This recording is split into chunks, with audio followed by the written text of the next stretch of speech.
We're back in Pennsylvania for the second year. The skies look beautiful, but our pilots will be battling gusty crosswinds in today's practice.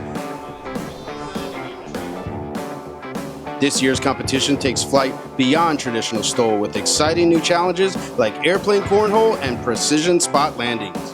Defending his sport class championship from 2024, Dennis Rowe is back on his home turf to protect his title.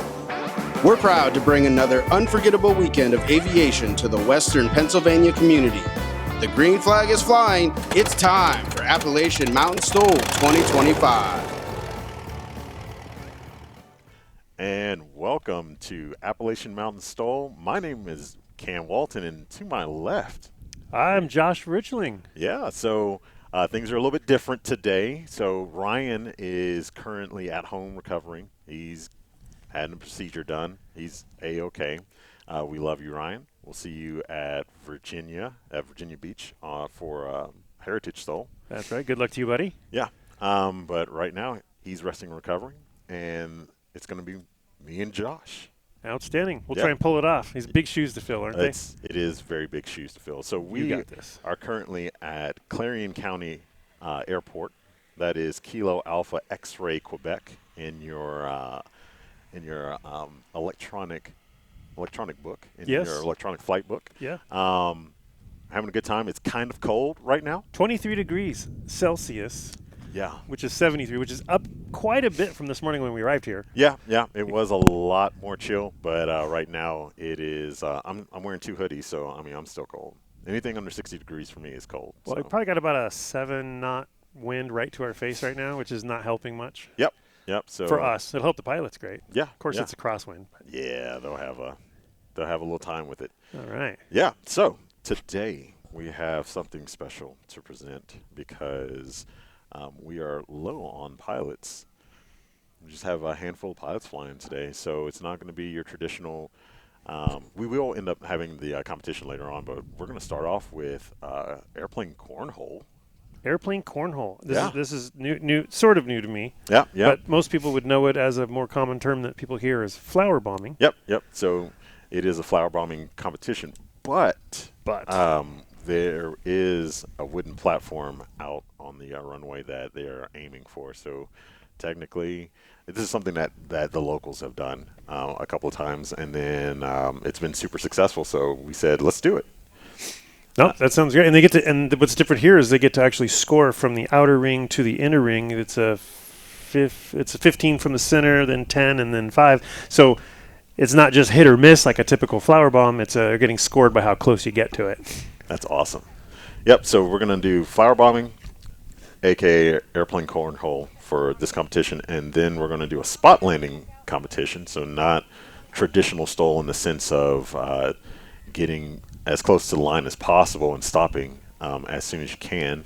It's you call your spot, and then you land, and winner takes all, pretty much, and then we'll be in the traditional national STOL competition, where we're doing the landing near to the line as possible and stopping and taking off as quickly as we can, or as early as we can, or as short as we can, really. That's the best word. Right. And we had a few familiar faces you'll see from past events as well. However, there's some new pilots as well, and I think that spot landing competition gives them an opportunity to try and get warmed up a little bit before they roll into the STOL and get familiar with the pattern with a little bit less stress on them, and so that could help a little bit. Yeah, it should be really good. We don't have any engines running right now, but nothing turning at the moment. Nope. Just getting. We're getting warmed up. Yeah, we're getting warmed up. Yeah, but I guess maybe they should be getting warmed up too. So yeah, here eventually here. So it's outstanding. But boy, I got a list. You got a list of our sponsors? I think it'd be a good time to mention some of our sponsors that are helping bring this all possible today. We can find the list. We can do that. Yeah. So he's working the computer. I could barely even turn a computer on, so he's got all that information. I don't even know. Yeah. So let's do a couple sponsors right now. Just get them out of the way. Of course, our season headlining sponsor, Legend Aircraft. The Legend Cub continues to be the most coveted American manufactured sport aircraft. Is a modern legend, and those who have flown one consider the Legend Cub to be the most gratifying recreational aircraft in the skies today. Today's Legend Cup is an all-new factory-built aircraft designed in the spirit of the legendary Piper J3, PA-11, and PA-18 Super Cubs, combining the best from the past with an obtainable wish list of modern enhancements. American Legend Aircraft Company has engineered in all of the safety and comfort and convenience options imaginable. So learn more at legend.aero. And we thank Randy and Darren Hart for being here with us. They're not here with us, but at least. Right. And Legend says that it comes in the spirit of the J3. I can imagine it's really about all they took out of the J3 was the spirit, because the Legend is just such an advancement over the original J3. That's true. However, that is not to bash on the J3. What a classic aircraft. Got a lot of this stuff started, and really the overall design and everything evolved from that, so nothing to take away from it. But boy, that Legend is sure an advanced aircraft. It is very much an advanced aircraft, and every time we have finals there, it's just awesome to see what fuselage they have done or have on display. And I fell in love. They had two a couple years ago. One was like a carbon fiber, it was like a carbon fiber gray color. And I think that went to Australia. And then there was a red, like a red Super Cub on floats, and it just looked absolutely stunning. They got some of the nicest paint jobs. There are some other companies that have great paint jobs too, but they put a lot of effort in the whole fleet. They all have a really nice paint job, and Trent Palmer's got that new paint job, but he's got the black, red, and white scheme, which is pretty beautiful with the stars and stripes on that. Yeah, that guy's pretty nice. So he is pretty nice. And then all the normal Cub guys with a lot of blues. It seems like they go blues a lot, blues and grays. A lot of blues. That's not like a sad thing. No. Because some of the blues, like Lee Boyd's aircraft, is just that amazing iridescent, like the shimmering from teal to there's a little bit of gray that I see sometimes, and then the blue. It looks like it got its inspiration from nature. Like a blue morpho. Right. Butterfly. Yeah. And Brian Steck can't seem to get away from blue in his Legend Cubs either. So blue is certainly there, and Blue Angels, they like their color blue too. Don't they? Blue's in the sky today. Here's a Cessna. Is that a 182 landing there? That's also in blue. Yeah. With the blue tank down at the end of the runway too. We got all kinds of blueness going on here. What we don't have yet is blue skies, so we're hoping that those come. They're starting to break up the clouds here a little bit, which hopefully it'll warm up quickly when those clouds break up. A little bit of a broken layer here. It's so we got an aircraft taxiing out there, but I don't think that's so. No, we do. We got Stinson starting to taxi. Let's see if they're making it out to their runway for their first run of the Flower Bomb. Yep, so it looks like that first aircraft is going to be 172, I believe. Let's see.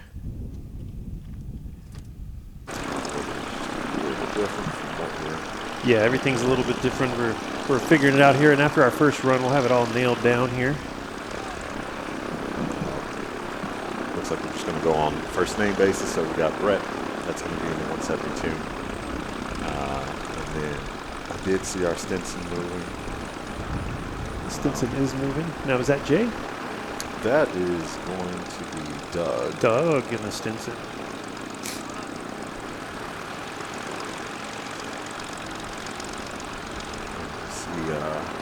But I think Jay is second, Doug is third. So okay. Cool. But yeah, that Stinson is pretty awesome. It is nice with that polish. I see, like any plane that I've ever been around that we cleaned up has been solid polished, not a combination of paint and polish, and that it seems to be another level of cleaning because you can't just rub right into the paint or you take it off, if you start using that abrasive a little bit. So yeah, there's definitely some dedication, and hats off to people who keep that classic look up. It's lighter, so that's nice. Yeah, but boy, every time you go to fly that plane, you have to walk up to it, pick a panel, and clean that panel each time. It is. I had a motorcycle once, a show motorcycle, and it was all polished, aluminum, chrome. And man, that was a lot of work. That was a lot of motorcycle. That was just a little motorcycle. A little less. Just a teensy bit less. It was 1 hour of work for every hour of riding. And so for the airplanes, boy, it's 1 hour of work, but you only catch a little patch of it. So Yeah. Yeah, especially with just summer flying, lots of bugs. Lots of bugs. It's, yes. it's not fun to have to clean my airplane. I just, or at least it's Yeah. that will help a little bit. Yeah. Bugs get everywhere. That's right. That was right.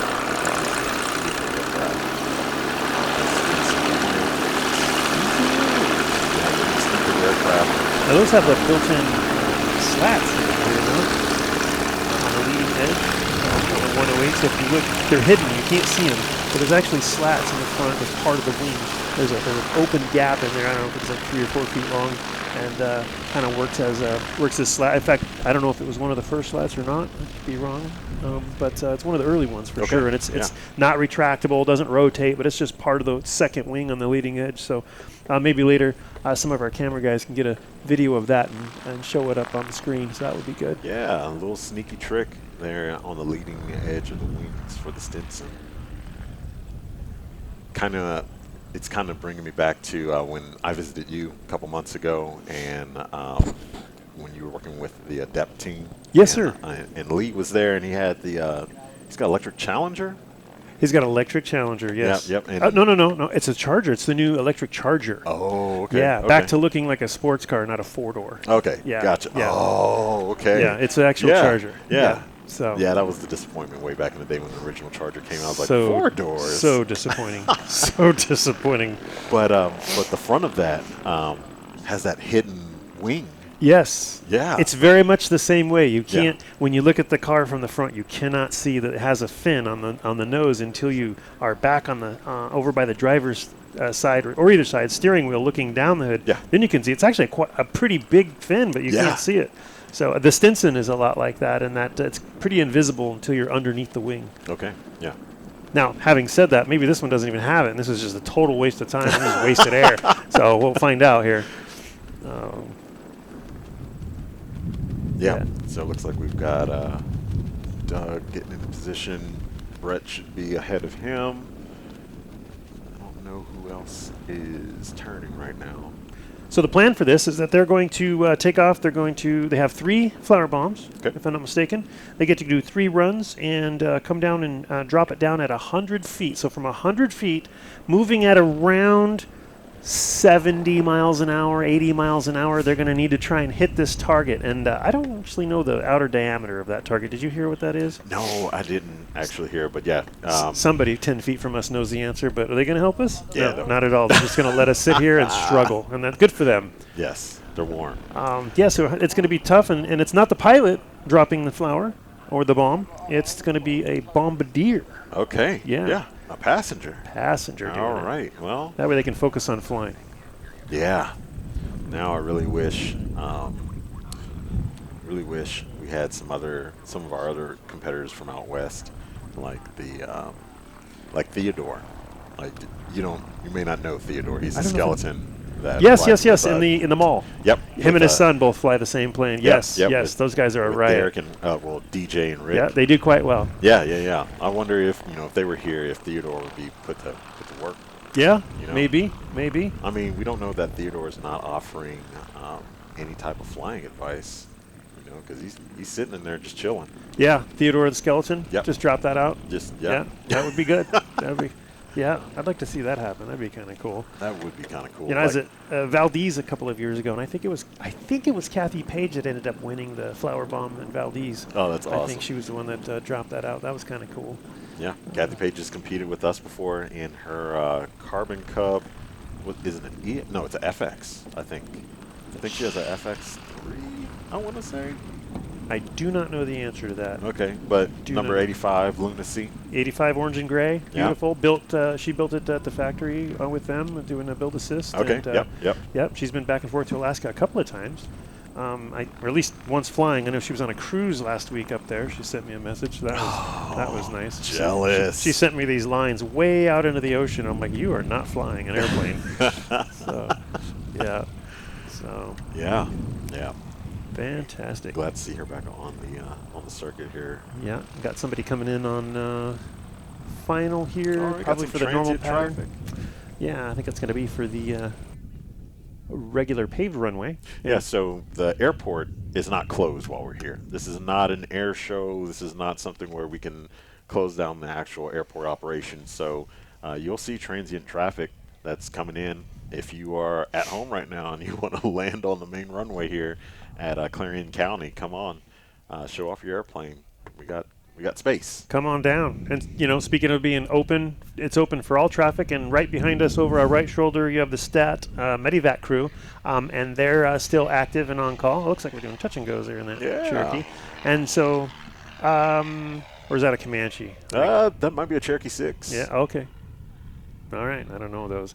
But yeah, so they'll be taking off, so we might have to shut something down a little bit here when they go do that. And we'll talk more about them when they get a call. They're the second, they're in the top 3 of the most busiest aircraft in Pittsburgh. So or in Pennsylvania here of there. And I think they said they have like 13. Let me check here. I think I took some notes on them. I think they got 13 ships. Are they 18? They have 18 ships. Okay. Yeah, 18 ships. Are they EC 140? These are EC 135. This one's an EC 135. I can't speak to the other aircraft that they have, but yeah, it's a EC 135. Yeah. Crewed with pilot, medic, and flight nurse and flight paramedic, and doing both about 70% interfacility transfers and about 30% scene calls, as we call them, like 911 calls from car accident scenes and various things like that. They go out and do as well. So, we'll talk more about those when I'm sure in the time we're here, as busy as they are, they'll probably get a call. They're bound to. So that was one of our pilots. That was Brett. Okay, so he's the first taking off for that first lap. I believe so. Well, that wind's picking up. Yeah, wind is picking up for us. Yeah. He's actually one of our air bosses, but he actually just came up and brought his plane. That's actually his club aircraft. That's a club airplane. Do they know that he's here? Maybe. We better keep that on the DL. It won't be like Tehachapi, where the flight instructors borrowed a flight instruction rental airplane and came and did STOL with it. I think it was a sling. They just literally stole the airplane. They came in, shared it, and did their STOL event, and then took it back. I don't know if they washed it off or not, because boy, that was a dirty weekend. It was so dusty, so dusty. Yeah. This is nice having all this grass here in the eastern U.S. We're in the western. We don't have grass like this. It's kind of nice. It's nice. It's kind of nice, especially when the wind's blowing in your face. So. All right. Next we have Jay. So this is alpha heat for the flower bombing. Okay. And Jay is in the 172 as well? Yeah, I believe so. So two 172s? Yeah, he's in a 1966 172. 66. What year was it that they had the 0300 with the geared engine? Do you know what that is? Oh, my goodness. I didn't even know they had one of those. Yeah, they had it for a little while. I guess some folks didn't like it. It was too many moving parts, but... they sound so good. Yeah, they get some better torque out of those, I'm sure. Some of the geared engines work well. Rotaxes run geared engines all the time. The Yamahas are running geared engines, but I don't know what it was about them that they didn't like it on the Cessna. They went away from that after a short time. Okay. But I can't recall what year that was. You know, we should have an actual AMP here, probably answering questions like this that knows these stuff. Yeah. But I know you can geek out on some aerobatic stuff. I'm blown away by your knowledge. Yeah. So, all right, so the Stinson is on the run. Stinson 108. Let's see, can we see some slats inside there? There they are. You can see them. There's something under the wing. You see the hole right there? And that plane flies away with all the knowledge I have about Stinsons. That's about great. Other than some of them run a Franklin engine. Yep. I think this one actually does have a Franklin engine. He's got 165 horsepower Franklin engine. Okay. Yep. And I know there's one of them that had a harmonic that they could not fly at a particular RPM, or the harmonic would wreck the engine. So they have to go through it pretty fast each way. Okay. So something to that effect. But you don't see a lot of Franklins out there. A lot of Lycoming conversions, I understand. Yeah. So.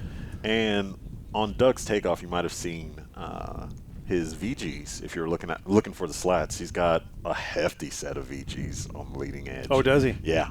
Are they bigger, taller than normal? They look huge from here. Yeah. I mean, like. That's a certified aircraft, so I'm not going to talk about him anymore. I don't know what he did to get those on there. So, but it's nice weather. Yeah. So. All right. So we got Jay. Oh, I'm sorry, Brett, Alpha 1, and Very cool. the Cessna 172. So the rules are they can't go any lower than 100 feet. Okay. And you can't go any slower than. Last night we were talking about it. And they said 50, any slower than 50. Okay. Okay. And so where's the radar gun lined up on this? We unfortunately don't have the radar gun. Okay. Okay. So, you're gonna have So to there could be use some the, cheating. There'll be some cheating going on here, I think. Well, It I can mean, be. you know, you can use the good old Mark 1 eyeball. Yep. Here we go. All right. Here comes here our we go. first run. Our first flower bomb. Is that 100 feet? Oh, that was close.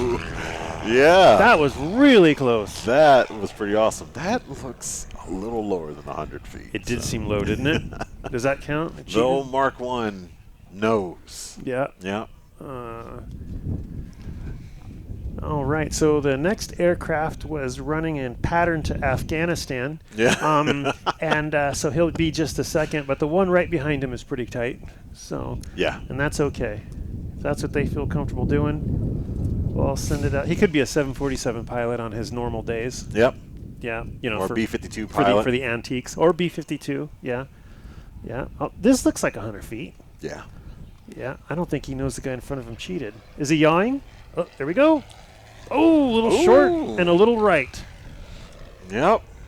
So Very we've got that blue tarp out there, and we should still have that plywood Yep. All right. for our actual cornhole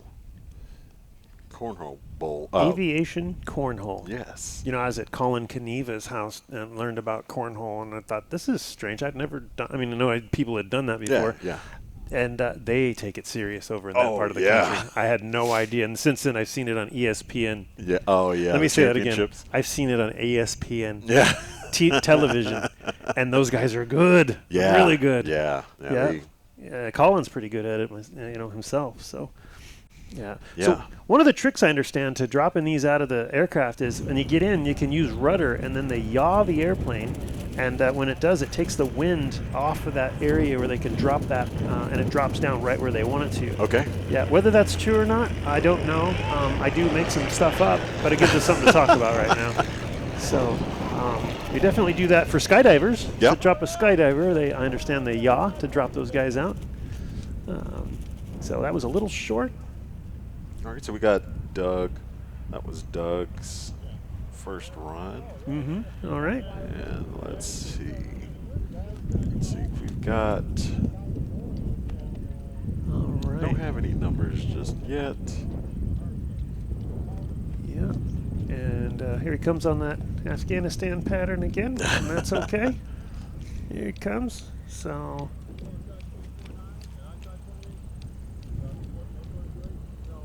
Actually, I'm not sure if I have a score sheet, so.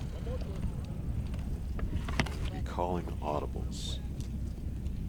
And we're a little bit of a distance from it, so it's a little tough for us to see exactly where it's landing. Yeah. There's always that level of parallax where we're at a skewed angle, and of course we can't get spot on with any numbers or anything like that. It doesn't stop us from calling it wrong and being confident Oh, about yeah, it. yeah. That's definitely where it 100% was. They were definitely. Oh, here we go. We got a screen right here.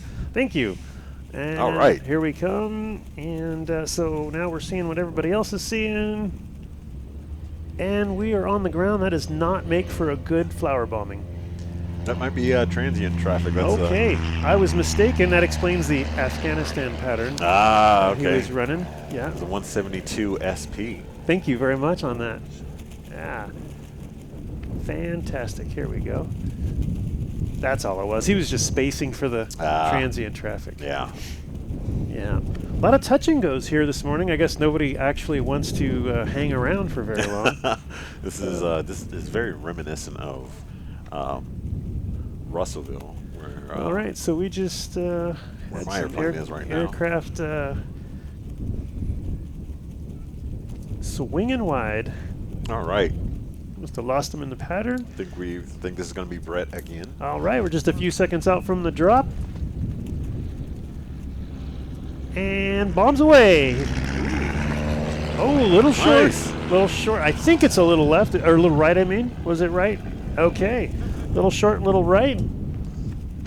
Okay. Yeah, that flower bomb kind of took its time It coming sure down. did. Maybe the wind is just whipping it around. Yeah, every one of them have gone to the right, so they're just not got that compensation going quite yet. Yeah. Looks like he's moving over, though. He's like, if I'm going to fly at 50 feet, I might as well move to the left there, and boom! Ooh, that looked really close. It did look really close. Yeah. Don't know if it was, but it certainly looked close from our point of view. All right, that's going to be our newcomer, Jay. Is this the first time that aviation cornhole has been announced? I don't know. Thank you for making history. Yes, This is awesome. This is super dope. That's right.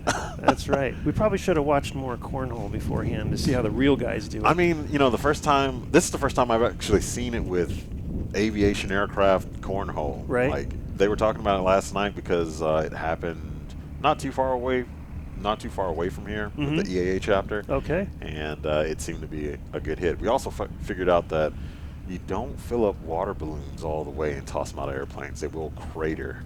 Oh, yeah. ground. Yeah. I didn't know anything about that. Yeah. What is that? It's 8 pounds per gallon or something? So it's at least a 4-pound bomb. Ooh. They really chucked that thing out that time. Yeah. It came up short a little bit. Yeah, so I would say they can stand to be on the left side of the target so they can compensate for that wind. Yeah. But, we're just announcers, so the dude, real pilots are out there getting it wrong, but we're armchair quarterbacking the crap out of this thing. Oh, yeah. We'll show them how it's done. That's right.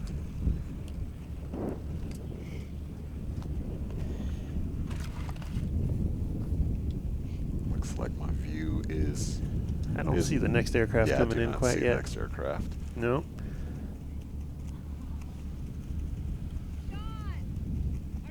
One, two, and I hear someone on what I think is I final. do too. I wonder if they're just warming up. Yeah, so 3. There they are. So he's just getting around. Yeah, he's going back to. He must be military. He just keeps trying to get back to the Middle East. There he goes. we're definitely poking fun, but the air bosses are keeping adequate spacing for all of our pilots, since this is not the traditional national STOL event that we would normally have. We're winging it. We're literally winging it. We're winging in this one. But thankfully we've got some people around that have done this before, at least to explain it. Yep. To where everyone understands, and it's been briefed, and all the safety concerns are in place. And of course, our air bosses are doing an outstanding job of keeping the spacing and keeping this event very safe. They are. They've done a good job all year, and all the previous years. They've done a great job, fantastic job of that. Spacing and then timing out the types of aircraft that are going to follow each other, so you don't have a fast aircraft following a slow aircraft. There's a lot of things that go into it. Yeah, more than we think. Just not lining up people by their order that they want. Yeah, they are taking into account the aircraft performance. Yeah. Yeah, this is actually only the second flower bombing that I personally have seen. The other one was at Valdez, last year. There's been a lot, but we've just never been involved with them, me personally. So, yeah, same. I mean, this is something that definitely happens a lot. It does. I hear about backcountry strips and those hidden private strips. Here we go, bombs away and running along. Now, okay, well, they learned about the compensation right at the time the wind died. Yeah. So better late than never, I'd say. Oh. Yeah, in fact, we have Anitra Goddard, the STOL Queen. STOL Queen is here, dancing over on the sidelines. Yeah, and remember a couple of years ago at Swamp STOL, little short over right there. At Swamp STOL, her and myself were riding with Katie Wado Williams, and Katie found a guy that was like, everybody come over to my house, and we landed at this guy's house, and he had a bullseye out there. Yeah. And, I took pictures of Anitra throwing out the flower bombs, and it was a really good time. That's awesome. Katie always finds that guy, doesn't she? Yeah. What's the event we want to do today? I know that guy. Katie knows everyone. That's awesome. It was windy as crap, and we were ripping too. And Yeah. it was, man. How'd you do? I did well as a photographer watching, but when we were ripping like from How did Nitra DIs, Nitra did really well. Really well? Yeah. Oh, she's a bomber, huh? I mean, it was within the ring every time. Really? A couple of bullseyes. Were they cheating under 100 feet? No, they're a No. little bit higher. Here we go. Bombs away. And Ooh. a little short again. Yeah. Not too bad. And all we can see, I think, is the center ring is all we can see from this point of view. Yeah. So, very good. Very good. Now they're back off in their pattern again.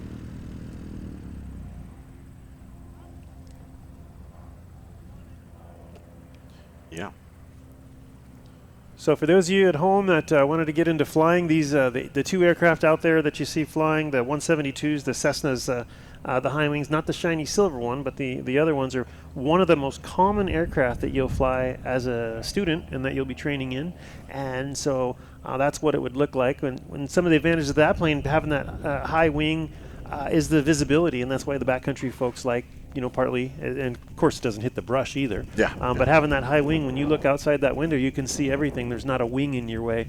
So that's one of the reasons they got those going on there. Yeah, high wing advantage for sure. While we wait for Brett to get back on final for us, we'll go ahead and talk a little bit about Clemens Insurance. Jerry Clemens. Jerry Clemens, my insurance agent. My insurance agent. Yeah. Yeah. What's cool is when so Lexi is not here. She's working hard for Jerry. Lexi, I hope you're watching this from your desk because Jerry maybe not let you off. But you're doing a great job. Thank you. Yes, yeah. I love the fact that I can call her and be like, hey, I'm going to do this weekend. Do I need any extra coverage? Do I need something? And she will be Johnny on the spot, Lexi on the spot, and help me out with whatever I need. So you're going to do something questionable, and then you call for additional insurance. That's a thing? Well, I mean, like, we're supposed to, right? Aren't we supposed to have like a level of insurance for doing these competitions? I didn't know that. Yeah. I wonder how much I could have spent. But the most affordable and best insurance coverage available, maintaining the highest standard of excellence, which is absolutely no lie. No, they're great. They're great. Always answering the phone. Always have the answers. Jerry's really good about returning calls. For me, really good. Always there when I need him. It's fantastic. So love that guy. Love that guy. Love the whole insurance company. The whole Clemens family. They're all successful in their own right. All right, we're coming in and landing in our first aircraft. I believe that's 1, 2, 3. Yep, we're coming in for our landing before we set out our second batch of aircraft. So we'll just be lining up right here, which is probably a good time for you to talk about some more sponsors. Yeah. Well, real quick, we are going to talk about scores because after round one, we have all zeros, so no one is on the board. Oh, really? They're not even on the board at all. Not even and on we the board were at all. sure. Man, there was a couple that definitely looked like they hit the tarp, but no. You're telling me that they're going to trust the cameras over us? This is not right. This is not right. I'm sure we had it right. I am a little upset that. It's right there. We saw it. Yeah, the Mark 1 does not lie. Okay. All right. The Mark 1 eyeball. Mark 1. Yes. Is that a Leupold reference? Is it? Is that a Mark? No, those are Mark 5. I think that's a different kind of. Okay. Yeah. Are we talking about scopes? Yes, we are. Ooh, yeah. Yes, we are. Yeah. We weren't. Now we are. Okay. Yeah. Okay then. All right. Binoculars, Swarovski. Yeah. Yeah.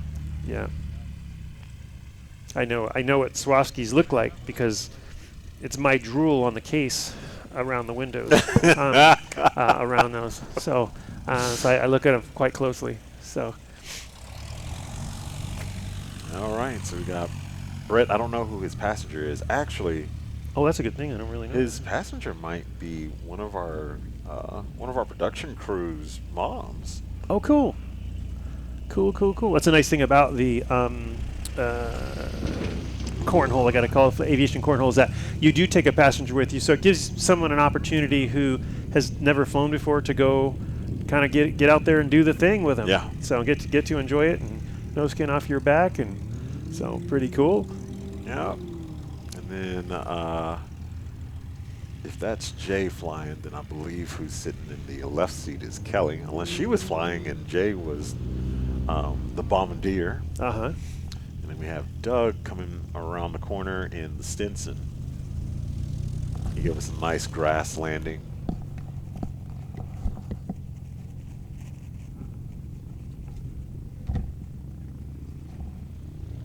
So we're going to get geared up for heat number 2 for the flower bombing competition. But until then, we're going to throw you to commercial. So we'll be right back after this message.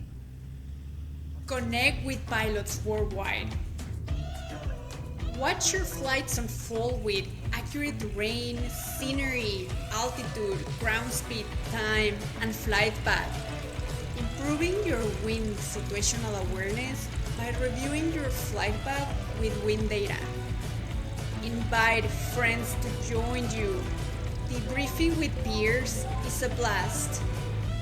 Balance striving with fun, never wasting a chance to document bragging rights or continue to improve by connecting with pilots and instructors who inspire you. Just tap the record.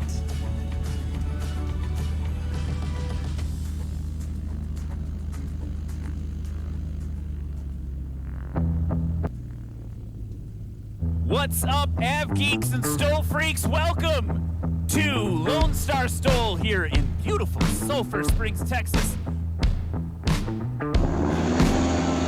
It's Luke's for everybody, 2019 American Legend Aircraft Medevac.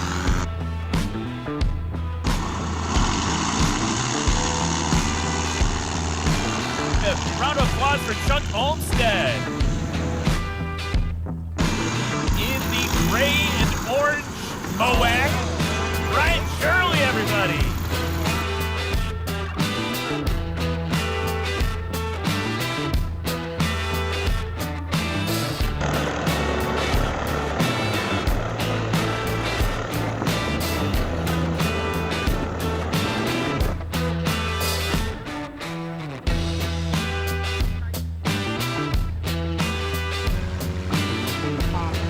Give a round of applause for Brian Steck.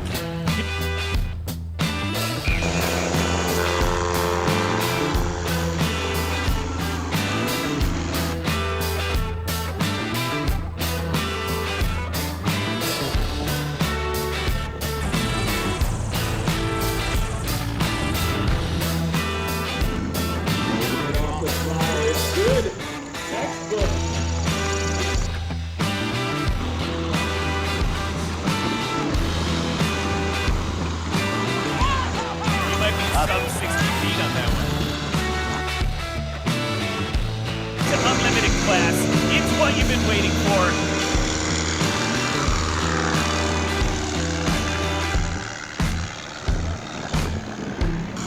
That's right, the beast mode Medevac, Colin Kaneva.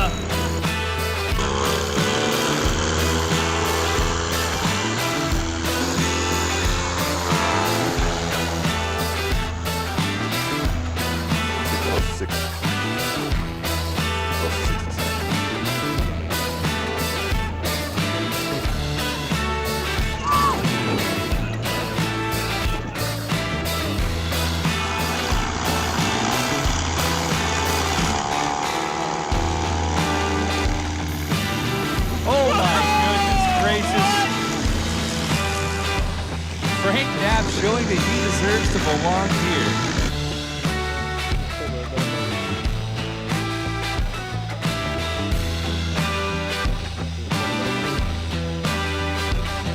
Whoa, that was legendary.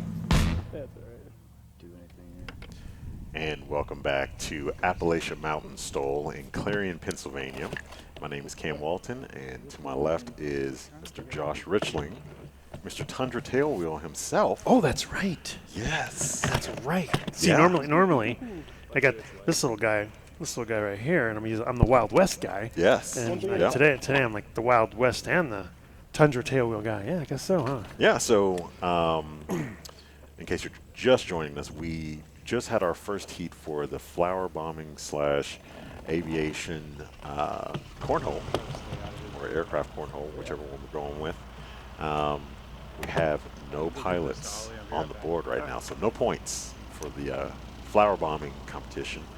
But heat number 2 is about to get started. We'll have our next 3 aircraft lined up. But until then, let's talk about Tundra tailwheel. All right. Well, Tundra tailwheels, we're making we don't make a steerable tailwheel presently, but we're making a locking tailwheel free castering. A lot of guys just take the locking mechanism out and just use it free castering. Okay. And we pretty much on all the bush planes, pretty much we're experimental now. However, there with a lot of changes with Mosaic could potentially impact us. I'm not exactly sure how that'll all play out, but we do have it on a lot of other aircraft that people do as owner supplied parts and other things like that. But just a precision made tailwheel. Been in business 11 years and they're all handmade, hand fitted. Everything is put together. CNC'd exteriors, CNC'd interiors with a final fit, all done by hand, one at a time. About 8 hours to assemble each individual one. These are not a production tailwheel. They're all assembled, by hand. Takes a little bit of time, put in that extra work. And, you can check us out at tundratailwheels.com. I think it's tundratailwheel.com. I think it is. Yeah, tundratailwheel.com. Tundratailwheel.com. Upgrade your aircraft today. Yeah, that'd be great. Please do come check it out. Steve Henry's running it, which is a 4-time national champion in STOL and multi-time, 4 or 5 time in STOL drag. Yeah. Trent Palmer's running one integrated with the TK1 suspension. We're also integrating with Acme suspension as well. Tail springs, stingers, all sorts of different things coming up. And next thing we got coming up here soon is working on an RV tailwheel. Yeah. To kind of bring our innovations to the RV market as well. Yeah, which I will be able to take full advantage of for the champ. That's right. Yeah. That's right. That's right. 1946. Yes, 46. There's no way I just got that. Yeah. Oh, that's awesome. That is awesome. All right, here we go for our takeoff. Got David Warren in the Super Cub. All right, so that's going to be our orders. David. Yep. David Warren, number 67. There it is. Okay. Super Cub, David Warren. What a nice guy. He was so helpful out at Sun and Fun this past year. They fell in love with him, and they're doing everything they can to get him back to come help. Just a super helpful volunteer and great pilot. Yeah.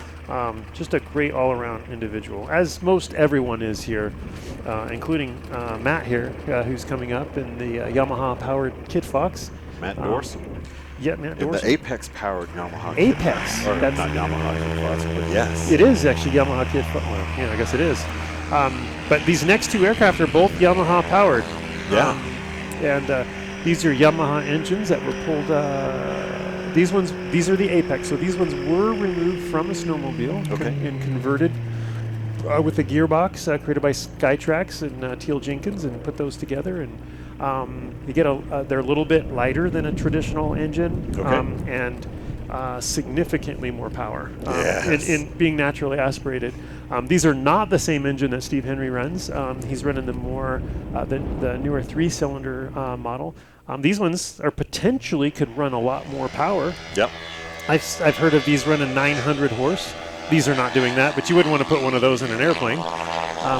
But with all this extra power and performance of that Yamaha, it's not going to help you in this sport at all. Yeah. It does nothing for them other than keep them in the air. Yeah. Well, when I say this sport, I mean cornhole. Yes, absolutely. Right. Yeah, no, it does not matter what your power is. Yeah. You are. See, look at this pattern. He's like, man, pattern? What do you mean pattern? I'm just going to come in here and land where the dot is. Yep. So our last pilot takeoff was Dennis Rowe. He's from Vandergrift, Pennsylvania, so he's a local guy. A local? Yeah. Vandergrift. That's, I've sent him some tail wheels, and I remember writing that down on the shipping containers. Vandergrift. That's right. I'm like, that's an interesting. Actually, I want to say he's running Tundra tail wheel. Yeah, he is. Okay. Yeah. Well, I sent him for some of the builds that he does. Okay. I want to say that he, I think he lives on Row. His name of his road is Row Nice. Row way. That tells you he's a big deal, right? In Yeah, his town. yeah. All right, here comes our first one off the Super Cub. It is off, and it is Ooh. off. Yes, it is Yes. pretty short, which looked, from our perspective, it looked Yes. pretty short. So I'm thinking for the ones that we thought were on and they weren't, the ones that we know are not on are nowhere close. Yeah. This is a lot harder than it looks. Yeah. There's just so much going on right now. We've got, right now, we kind of have a quartering tailwind. Looking at the flags right now, so a left quartering tailwind. Jeez, So like which flag are you looking at? They're all over the place. oh yeah, they're really all over the place. Some of Yeah. them are pinned in place because our And it's off. And a little left long. yeah, just looks short and to the left. Left of center for Matt Dorsum. Matt Dorsum, yeah. Yes, dang.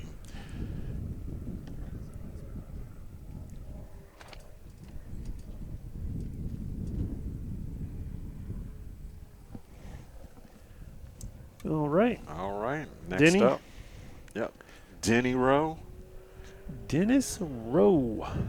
in Hee Haw. I call him Dennis. Yeah. He's going to have to change his name. And he's off. Oh, that looked late. Oh, That looked yeah. late. But it sure exploded on impact, didn't it? Yeah. And he's flying. His passenger is Sean, one of our volunteers here. Came Okay. Came and picked me and Anitra from the hotel this morning. So, Yes. 2-hour drive he came to come get us. That was Yeah. so nice of him. Let's see here. Yeah, he was very accommodating. He said, I can leave tonight or we can do it in the morning. Yeah. Well, yeah. I got delayed in weather, so he wouldn't have been home till after 1 a.m. So it kind of made sense to stay there. I was sawing wood at 1 a.m. Yeah. Yeah. Yeah. You weren't feeling so hot, huh? Nah. It happens. Now just got the runny nose. All right. Well, looks like that Super Cub. I'm gonna go more. I'm gonna call that more than 100 feet right now. Yep. Oh, here we go, and we're gonna see this firsthand from the drone footage, yes. hovering up there in the sky. It is short and left. Oh, I didn't. I can actually do that. Oh, I was able to zone it in. That is so cool. All right, there we go. Now we can see what you guys are seeing. Yep, thanks to our For a second. photographer from Clarion from the Yeah. city board. Hovering in that drone so stable is this view that you may or may not be seeing right now of the target. All right, Matt Dorsum on short final. Let's see what his passenger is going to do. Late. We got a release. That was late. Yeah, it's late. Yeah. It's what's cool though, that really looks like the same spot that it landed last time for him. Oh, I okay. mean, it was at least in the y-axis, at least from here, Right. from our Right. y-axis. And we know the truth, right? So at we least do they're know the truth. At least they're learning. The Mark All 1 right. eyeball does not lie. No. All right.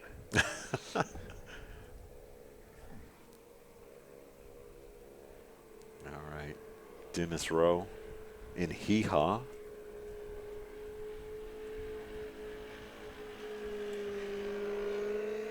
His look pretty consistent as well. Yeah. And we've got that rear. Now I got the view that probably the rest of everybody's having. yeah. Nowhere close. I'm gonna have to say we were wrong on that one. Yeah. Yeah. Yeah. Not close. Not close at all. Yeah. And for the folks in the crowd, y'all are with us, right? You guys. Oh, yeah. The You think crowd. they're close, right? Yeah.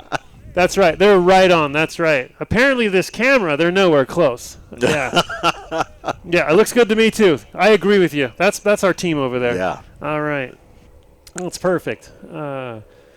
So here we go with the Super Cub. And it's off. And Ooh. nope.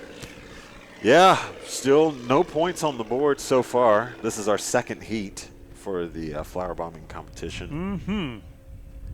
And in case you're just joining us and you're wondering where are the short takeoff and landings, we are doing a flower bomb competition that we have changed actually. So it was just straight up flower bombing. Yeah. Now it's Cornhole. Is it aviation or aircraft cornhole? Oh, that's a good one. Aircraft corn. Well, let's do Yeah. let's call it fixed wing cornhole, because if it's in something else, you know, dude, yeah. that'd be a little bit different. And we will get to the STOL. We're going to do spot landing next, and then STOL. So it's not just that for those of you joining us. We're just doing this first. Get the warm up there, and it's off and long. That's a little tough to see right there. I don't know where that one ended up. I don't think it exploded. It looks like Anitra's over there picking up the whole package. Yep. That's interesting. I wonder how tightly that was wrapped. If you don't take the tape off, it's really tough to get this little bits of flour to bust open. I know Okay. some places use the entire bag of flour. Yeah. Those bust open pretty nice. It gets kind of pricey, though. Yeah. And there we go. Oh, that was really close. I was Okay. just past it on the right side. All right. Yeah, looks like it was past it, maybe 5 feet and probably 7 feet, like to the 45. Yeah, or 7.2 maybe. Yes. Yeah, somewhere right I around. like that number. Right around exactly there. Yeah. I agree. Approximate. Yeah. An approximation. Yeah. Oh, so in my hands I have the drone remote control, and if I touched it, I could make that thing move. Because I don't do like if I can crash a video game like in about 2 seconds, you know. You know, I was invited. Where was it, at Reno with the Mark Patey's family over there, and we're playing some video games. Well, they're playing video games, and they're really good at it. Oh. And they're like, "Hey, you want to play?" And I'm like, no, I'm not really good at it. Like, okay, they hand me the remote. Oh, it was disastrous. I'm just terrible at it. Terrible. Yeah, and they were so gracious. They didn't even laugh that hard at me. Man. Yeah. Wow. I think they know me better now. They'll probably laugh a lot harder. So, yeah. But yeah, that's very cool. I'm going to hand this back to the god of the skies there. Yes. Yep. So David Warren just landed. So we had our 3 runs for the fixed wing cornhole. Mm-hmm. Yes, we did. No points on the board. Once Nobody again. can hit it. All right. According to the drone, no one can hit it. Yeah. Did you hear Belgium just got a new drone? No. Yeah, they got the MQ-9 from General Atomics. Okay, yeah. I think, Yeah. Or did they say that? I don't know. I'm sure it is. MQ-9 is made by General Atomics. Yeah, and yeah. So Belgium just got it for, helping people out and surveillance and all that sort of stuff. And Yeah, so there are a lot of different apertures, as they like to say, and different spectrum cameras that are on the MQ-9. yeah. You might know it as the MQ-9 Reaper. Ooh, there's going to be a dip there. Is he ready for that? Here it comes. I Oh, would- he caught it. He caught it. There it is. Oh, boy. Yeah, that butterfly better get out the way if it knows what's good for it. Yeah. 160 horsepower on that 160. Yamaha Apex. Yep. From Yep. Mad Dog. Yes. It's got a little enhancement in the ignition, I understand. There's the track there. Yeah. So the other difference, because, the Yamaha had advertised, 150 horsepower when those were put in the sleds years ago. And then Yamaha has a history of downgrading their engines, and which is great because then no one complains. Like, you said it was this, and it was only this. Yamaha's always the opposite, so that works pretty good. So I don't know if other companies do that or not, but yeah. But so they're back in there now, and so does that conclude then first run? Or are they going to do? I believe that it concludes. Yeah. Okay, and we have nobody scored. Nobody scored. That is how hard this is to do. And these are guys that have won STOL competitions before, some of these guys, and at least one of them, I think. And that's how it's easier for them to put their airplane on the map than it is to get a bag of flour onto the map. So Yeah. yes. So All right. Well, while we get set up for our next competition, we are going to go to commercial break. all right. We'll be right back. Connect with pilots worldwide. Watch your flights unfold with accurate rain, scenery, altitude, ground speed, time, and flight path. Improving your wind situational awareness by reviewing your flight path and wind data.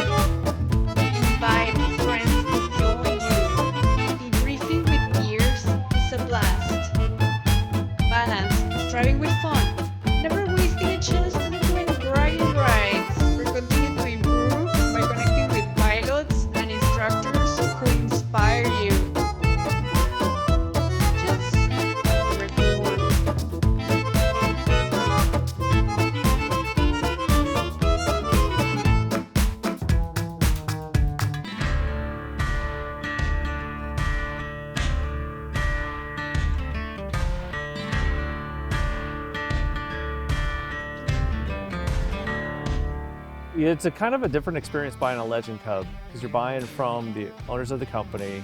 You're going to meet everybody that's going to work with you ahead of time. They're experts at every little facet of it. You pretty much can do as much of the aircraft as you're capable, and they'll kind of hold your hand through the rest of it. So I couldn't recommend it higher than truly a wonderful experience.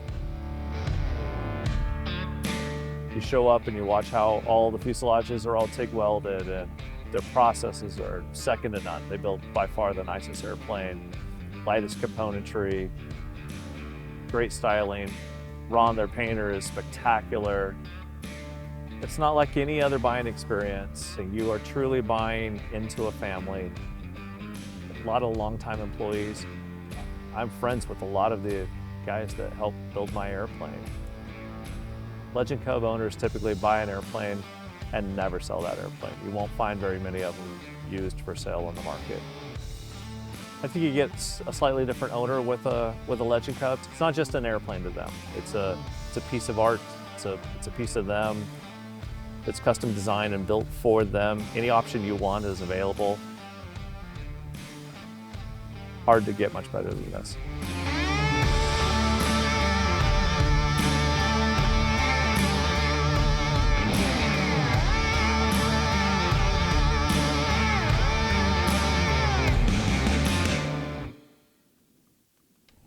And welcome back to Appalachian Mountain STOL in Clarion, Pennsylvania.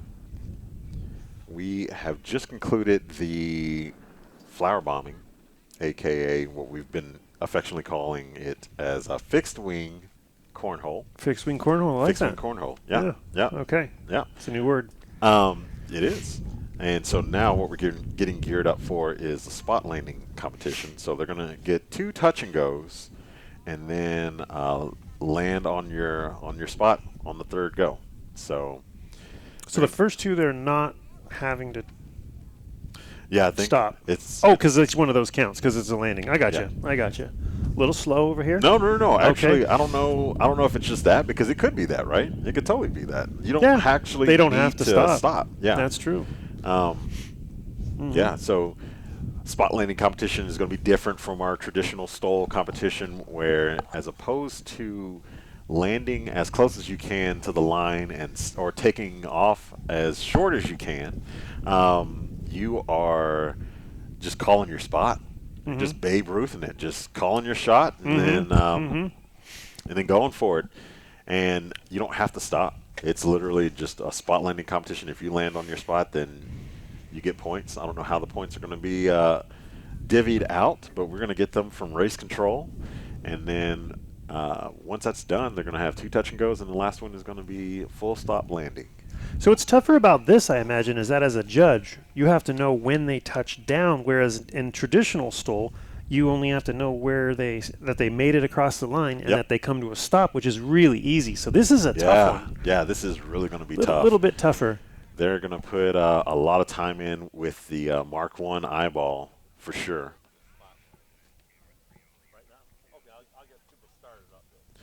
Yep, so it looks like we are about to get started up, get our aircraft running in the pits.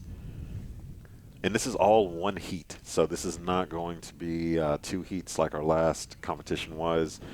Everybody's going to take off, so we have newcomer Jay Longley, and then Dennis Rowe, Matt Dorsum, David Warren, and then Doug Auclair. They're going to be participating in the spot landing competition.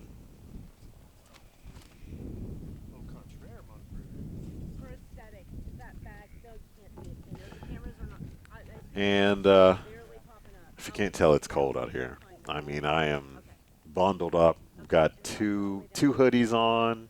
I'm getting another sweater on.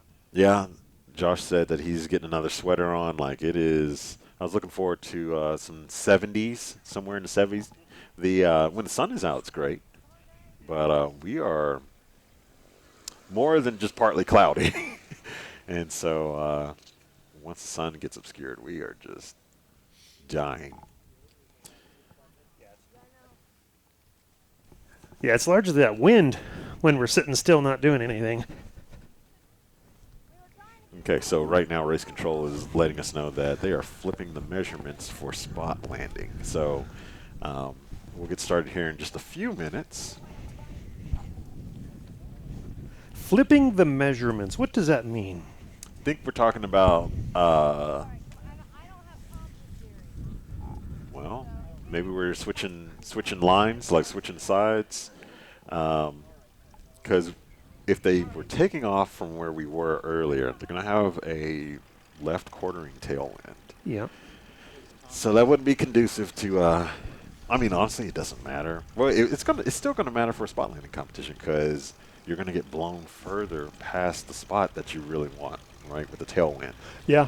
So any type of, I mean, when it comes to airplanes, like any type of headwind is what you want. So it is, so even if it is like a right crosswind, I mean, whatever angle is best for the nose of the aircraft, we're going to try and put that, the nose of the aircraft into the wind as much as possible. You know, I've always been a big fan of just forcing it on. You know, my flight instructor said, don't. And I'm like, you mean force it on? And that kind of goes like that. And so I've repaired some, gear legs and some stuff. That's how I got into fabrication, is just wrecking a lot of planes. Forcing it on. It's like, I think I should start a company called Force It On Aviation. That's a good one. That's a good one. Somebody out there is going to do that, aren't they? Yeah. I mean, you know, and you get, so as a private pilot, as a student pilot, learning how to land an aircraft, yeah, it's instinctive. You're like in ground effect, right? So like, I remember my first time actually landing an aircraft, and it was like, cool, we're going down really fast. We're going down really fast, and then you hit ground effect. And then everything's really chill. You know, you got flaps deployed if you have flaps in your airplane, and you feel really confident.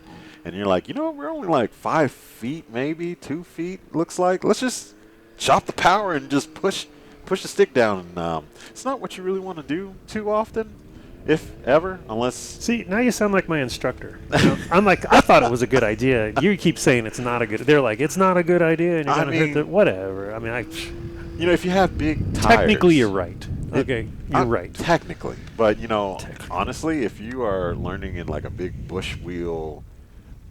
like Alaskan bush wheel, huge tire aircraft, like, you can plop it on, you can force it down. And in these old Cessna 150s and 172s, they're from like the 1970s. I mean, maybe you could get one in the 80s. And the way I look at it, they need a new nose gear anyway. Yeah. They're old. Oh, yeah. And I'm just helping them along, you know? Like, oh, watch this. Yeah. Like, how much nitrogen is in here? Yeah. No, but I'll get my private soon. My 5th instructor said that they're going to maybe get me to that point. I don't like how you said 5th instructor like it was a problem. I think, it's all them. It's not me. Yeah, so, I mean, if you are a student pilot, if you're wishing and longing to be in airplanes and fly airplanes, it is okay to have to have gone through multiple instructors. Thank you. Thank you. Yeah, I mean, like, don't let any private pilot, shun you just because you went through 10 instructors. I know. Don't let their words of, I will never fly with you again, discourage you. Okay? Because somebody else will. Yeah. Honestly. Yeah. Yeah. I mean, you being dangerous, like some of the words they've used, is in the military could potentially be helpful at certain times. It could be. It's all perspective is the way I look at it. Yeah. Mm-hmm. It's using all the tools in the toolbox. Mm-hmm. Yep. And, until then, I'll just let Steve Henry keep doing the flying in my crew, and then we'll just keep doing it that way.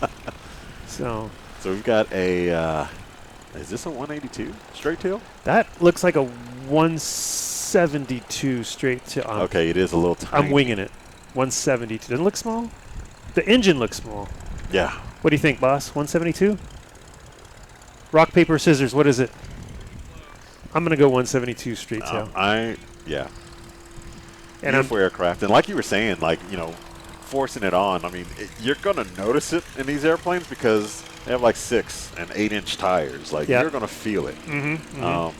But that's why you do all the right things as a student pilot, and then you somehow come upon money and just go out and buy a big old bush wheel backcountry airplane, and just plop it on. Yeah, yeah. And I want you to make a guide on how to get to that point, just so you can. Oh, just yeah. just so I know. Yeah, absolutely. And so I do fabrication on aircraft. More so than flying. But I was recently talking about forcing it on. I was sent a picture the other day from an aircraft. Here we're taking off. Dennis Rowe here. Yeah. And this aircraft had cut its own tire with its prop. So then I thought, that's not right. Like, who would design an airplane for it? And, I was in the process of rebuilding another plane and was deep into the welding of it. And I thought, I saw it and I'm like, that's weird. That shouldn't happen. Who would do that? Yeah. And then I just forgot about it. Well, one of my other buddies in the group brought up the good point that said, hey, check your motor mount. It's like I was in a different zone at that moment. Yeah. They checked the motor mount, and sure enough, somebody had been forcing it on too much, broke the top of the motor mount, and the engine bent down into the tire and cut its own nose wheel. Ooh, look at that. Oh, my goodness. That is impressive takeoff. From Yeah, that, that's really nice that takeoff. Kit Fox. Yeah. Matt Dorsum in Mad Dog, race number 95. Awesome. The Awesome. Yamaha-powered Kit Fox. Yeah, so we're going to have 5 aircraft in the pattern right now because it's going to go quick. They're not stopping for this spot landing competition. Yeah, looks like we're going to have some extended downwinds Mm-hmm. while we get David and Doug Yeah. off the ground. I tell you, I won a spot landing competition once. Really? I did. I took first place. I got a fuel card and everything to prove it. I did. That's And I hate to say it, but you know who had to beat out to get it? who? Steve Henry. Steve Henry. Wow. And you know what? Steve Henry had been out practicing, which I hadn't. He'd been out practicing in the dirt, and they came in, and his tires were covered in dirt. He landed 1 inch too short, like on the line. And if he hadn't been practicing in the dirt, they never would have saw the dirt on the track, and he would have taken it. But him practicing in the dirt gave it away, but just by 1 inch. All right, so the 172 is going to land on the asphalt. Really? Okay, that's all right. Look at that Stinson. Yeah, Beautiful. that big dorsal, big, huge tail. That is a big tail. Yeah, it's so distinctive. You see them at Oshkosh. You don't even need to walk up to see the nameplate. It's a Stinson 108. Yeah. Not a bad idea. As in stark contrast to say like a Lance Air, little Lance Air or something. They got the little tiny tails on them. Yeah, so this is Jay Longley. It's going to land on the asphalt for our spot landing competition. And then touch and go. I think I'm going to call that a scratch. Would you call it a scratch? I don't know. I don't know what. Is their line the same as the main line right here? We do not have. So I don't know where he is calling his spot because I think they're calling them. Oh, they're calling them. I don't know if they are actually using the line, or maybe he is. I think we'll get that figured out here in just a moment. But I can't imagine they're calling it because then the judges would have to run around everywhere. that would be. I would think it would be one location, but we got somebody going really wide over here, Yeah. and I'm not sure what that's about. We got somebody. Oh, because somebody's taking off on the main runway. Oh yeah, and the straight tail 172. Beautiful airplane. Yes, it is. Some transient traffic. That's what that is. Such a classic airplane. That straight tail. Race control is saying that they might be doing some touch and goes. All right. Well, here we come on final. This looks like Denny Rowe. I see some green on those wings. Yep. Those bright wig-wag lights. Yeah. Wonder when Denny changed his name to Denny instead of Dennis. It's always been Dennis for me. It was always Dennis for me. It was you to you as well? Mhm. Yeah, so Denny. Oh. That's that's what the locals call him. That is, yeah. We invested in that restaurant. I've been calling them that ever since. And here we go. All right. And he's on the go. Those judges are not too far from that line. That's looking really good. I think you're right. They have to be using this line. Have to, right? Yeah. That's cool, though. Yeah. I like that. I'm going to force it on Denny. He's going to love that. All right. Matt Dorson and the Kit Fox got a little... Got a little burble. Yeah, I did get a burble there. Yeah. You can see some of the heat out there. Oh, boy. Oh, boy. Ooh. And Ooh. I'm going to call scratch. Yeah. I don't know what that would be rated, but that nice right main landing was very smooth. When It was. It didn't look like it was going to be, and then it was just like, oh, last second. Yeah, it looked Cool. early. Now here you've got the Super Cub, which has a much smaller profile of a flap, which maybe not be as affected as much by these burbles. Yeah. I don't know that to be true. Oh boy. Boy, they're just moving all around, aren't they? Yeah. This you know what it is? I'm seeing a distinct tailwind here on most of the flags. That's got to be part of the problem. They're coming in way faster than they think they should be, and then when they get to the speed they think they should be, they're sinking because they got that tailwind. Yeah, it's not a good feeling.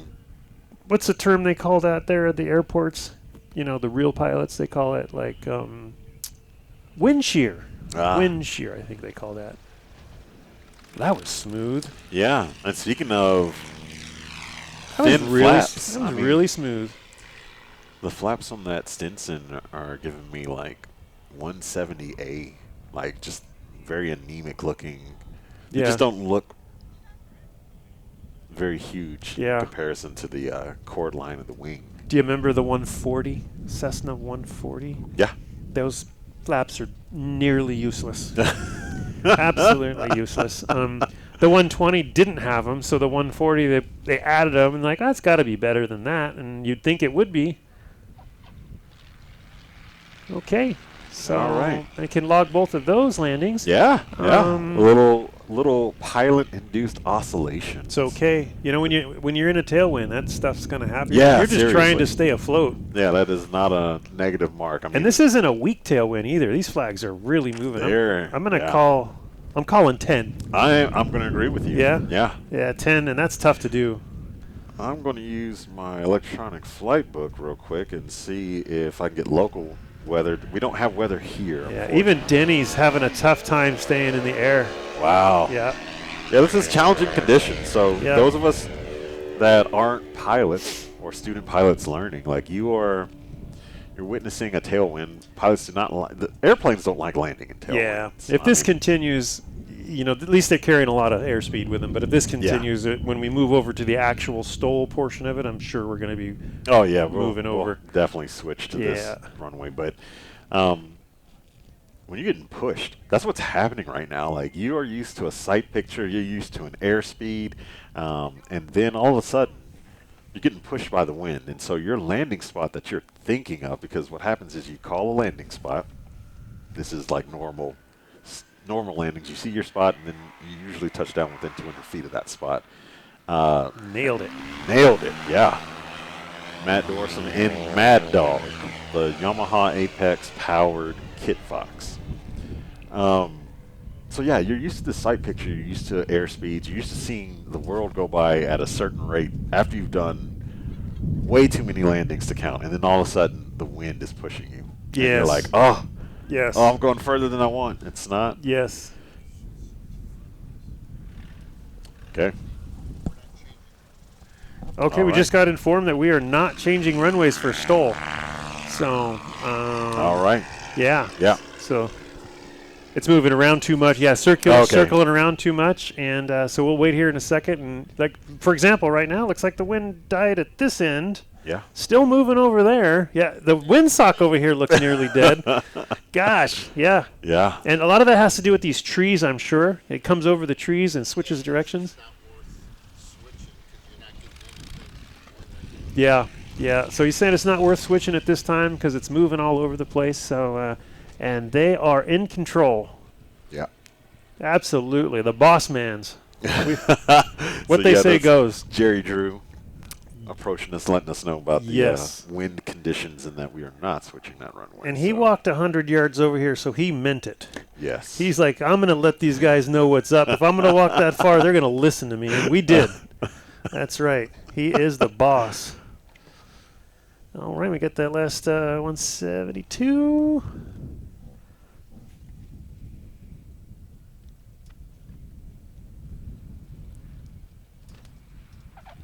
Ooh.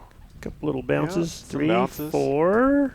Got that okay, and that's okay. You know, we have the STOL competitions and the spot landing stuff, and we encourage everyone from all levels of aviation, from people who just got their pilot's license to who knows, maybe someday there'll be a student flying with a flight instructor wanting to do this. And Oh, yeah, we've had that happen. that would be Couple really times. cool. That Yeah. would be cool. Most of those are Brian? because they lost the medical or something like that. Yeah, We've had that. We've had that happen, And they can too. still do it. So everybody is encouraged to come out. You don't have to be an expert to do this. You just need to, know how to fly your airplane safely and manage it.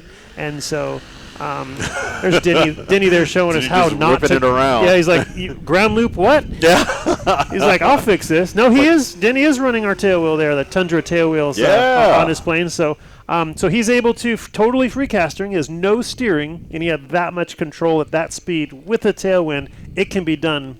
Some people feel uncomfortable about, it doesn't steer. Well, you just saw it steer just fine. So yeah, and no shimmy, which is the big thing right That's there. the big thing. No man. shimmy. Yeah, mine.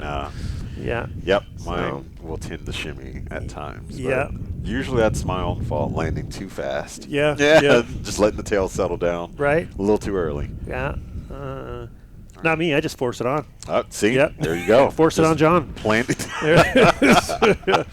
Boy, he's just got that. It's just tough. Yeah. Matt Dorsum. Maybe he'll make it down there to the pavement this time. Yeah. Now that he knows there's a hole there on the side of the runway.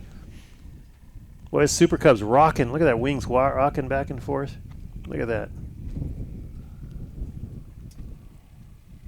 Definitely some turbulence at this moment at that altitude. Yeah. Look at him all over the place. Ooh. Oh, and it's hitting gonna his be the tail. burst Yeah, of power. he is working Yeah, it. he is really working. Working it. Oh, man, that's awesome. Nice work. That Yeah. is not a beginner skill to do what he's doing right there. It really isn't in. No, that's not his first rodeo in that airplane. You can tell. Man. That is some skill flying right there. Yeah, Mr. David Warren. David Warren. Yeah. When you see a Super Cub with a belly pod, it means business. Yeah, like I'm going places. Yeah. And I've been places. Yeah. Yeah. All right. Doug Auclair. Now in the the 108 Stetson. just being a bigger airplane, you'd think it's carrying a lot more weight with it, a lot more momentum. Yeah, that gear is. Yeah, he probably won't stop by the time that cross comes across there on the pavement. No. There he goes. There he goes. Oh, he got on those brakes hard afterwards, though. Yeah, he did. Good. He knows how to work that thing. All right. Let's go and get it turned around. Okay. And while we're getting set up for the actual, so now we've done the spot landing, we've done the flower bombing, and so then we're going to get into our actual namesake, the National STOL actual competition. But before we do that, let's thank some of our local sponsors, and I'm going to do my best not to butcher some of these names. I was thinking the same thing earlier, and I'm like, I'm glad Cam's got this. Oh man, Ryan was doing this last year, and he butchered some names, and like they got in, the chat and was like, no. Oh boy. Okay, boy. Don't. Here we go. Don't come at me, bro. Here All we right, go. I'm Discover gonna help Clarion. you out. Okay, we've got Discover Clarion. They have been super welcoming for us and very instrumental in bringing this competition back to Clarion this year. So the tourism board for the Discover Clarion, we thank them. Independence Health Systems. Here's the name that Ryan was getting yelled at about last year. It's Creeble Energy. I'm going to go with that. Nope, that's wrong. All right. No, I don't know that's wrong. But sometimes you put a sponsor's name up and you spell it wrong or something like that, and it catches everyone's eye. And like, what did they mean by that? Yeah. And now it's like extra advertising. So you are welcome, and thank you for your support. Yes. And everybody's going to talk about that more. It's like, how do I pronounce that? Why did you guys get that right? Then we have Janie, Microtel by Wyndham, Hampton Inn and Suites, Foxburg Inn, University Corner, Central Electric Cooperative, and Clarion Area Chamber of Business and Industry. Yeah, that is pretty awesome. We really thank the support of all the individuals and groups that do that to support this event for the locals. And today is the practice day. We're hoping to see a lot more people out. I understand that people have a lot of work here on these days, so it makes it kind of challenging for them. So appreciate everybody out there working hard, doing what they do to support the community and their families. And we just just want to thank everybody for their support. All right, so we are going to go straight into STOL. We're not going to have a commercial break or anything. Okie dokie. We will go over our pilots competing today. We might have a little bit updated list. But we've got race number 57, Dennis Rowe in the 2000 Just Highlander from Vandergrift, Pennsylvania. Vandergrift. Yeah. Race number 95, Matt Dorsum in the 95 Kit Fox 4, which is Yamaha Apex powered. He's from Lancaster, Kansas. Jay Longley, race number 33 in the 1966 Cessna 172. This aircraft's name is, it says the team name, but I think this aircraft's name is Cosmos? Cosmos. That's for Jay? That's cool. All right. Then we have race number 67, David Warren, and the 1967 Piper PA 18150. As a Super Cub. 18150. Yes. He is from Mobile, Alabama. Mobile. Mobile. I hear that name so much. Never been there. Don't know anything about it. You got to go through, man. Mobile. I hear that a lot in movies. Yeah, we need to make a visit down to Alabama. And we should go to like the CMP. Go buy some M1 Grands. Oh yes, the Citizens Marksmanship Program. Oh yes, that would be super cool. Keeping America alive, like that. And then we've got Bob Hospotter. Don't have a race number for him, but he is going to be flying a Wag Aero Super Cub. There hasn't been a lot of those on the circuit. Yeah, I got a tail number of it for 218. Mike Alpha. Yep. And then race number 91, Doug Auclair in the 1949 Stinson 108-3. His aircraft's name is Charlie. Charlie, because he gets Charlie horses every time he goes out there and tries to clean it, because that thing is a lot of work. Charlie. So he's had that aircraft for 9 years, and he said that, if he could redo it, polished is probably not the way, but it just looks good. It's all about the chicks, right? It really is. All right. That is such a beautiful plane, though, a classic. And, you show up to an antique air show in a polished plane, even the people who fly the same airplane that is not polished, they just even they've got to have admiration. Yeah. I mean, they might say, better you than me, but man, I'm glad you do it. Yeah, that's so true. Like a P-51, people's goodness. Yeah. Can you imagine? Or how about the B-25s? Like Panchito? That are polished? Goodness. How many? I would like to talk to the crews who do that, how much work that is. That's got to be an entire crew. And they must come in like a week before the event and start doing that. Yeah. And to think that's been done since, I don't know, the 1940s. It's like, how much aluminum's left on those planes after polishing it that much?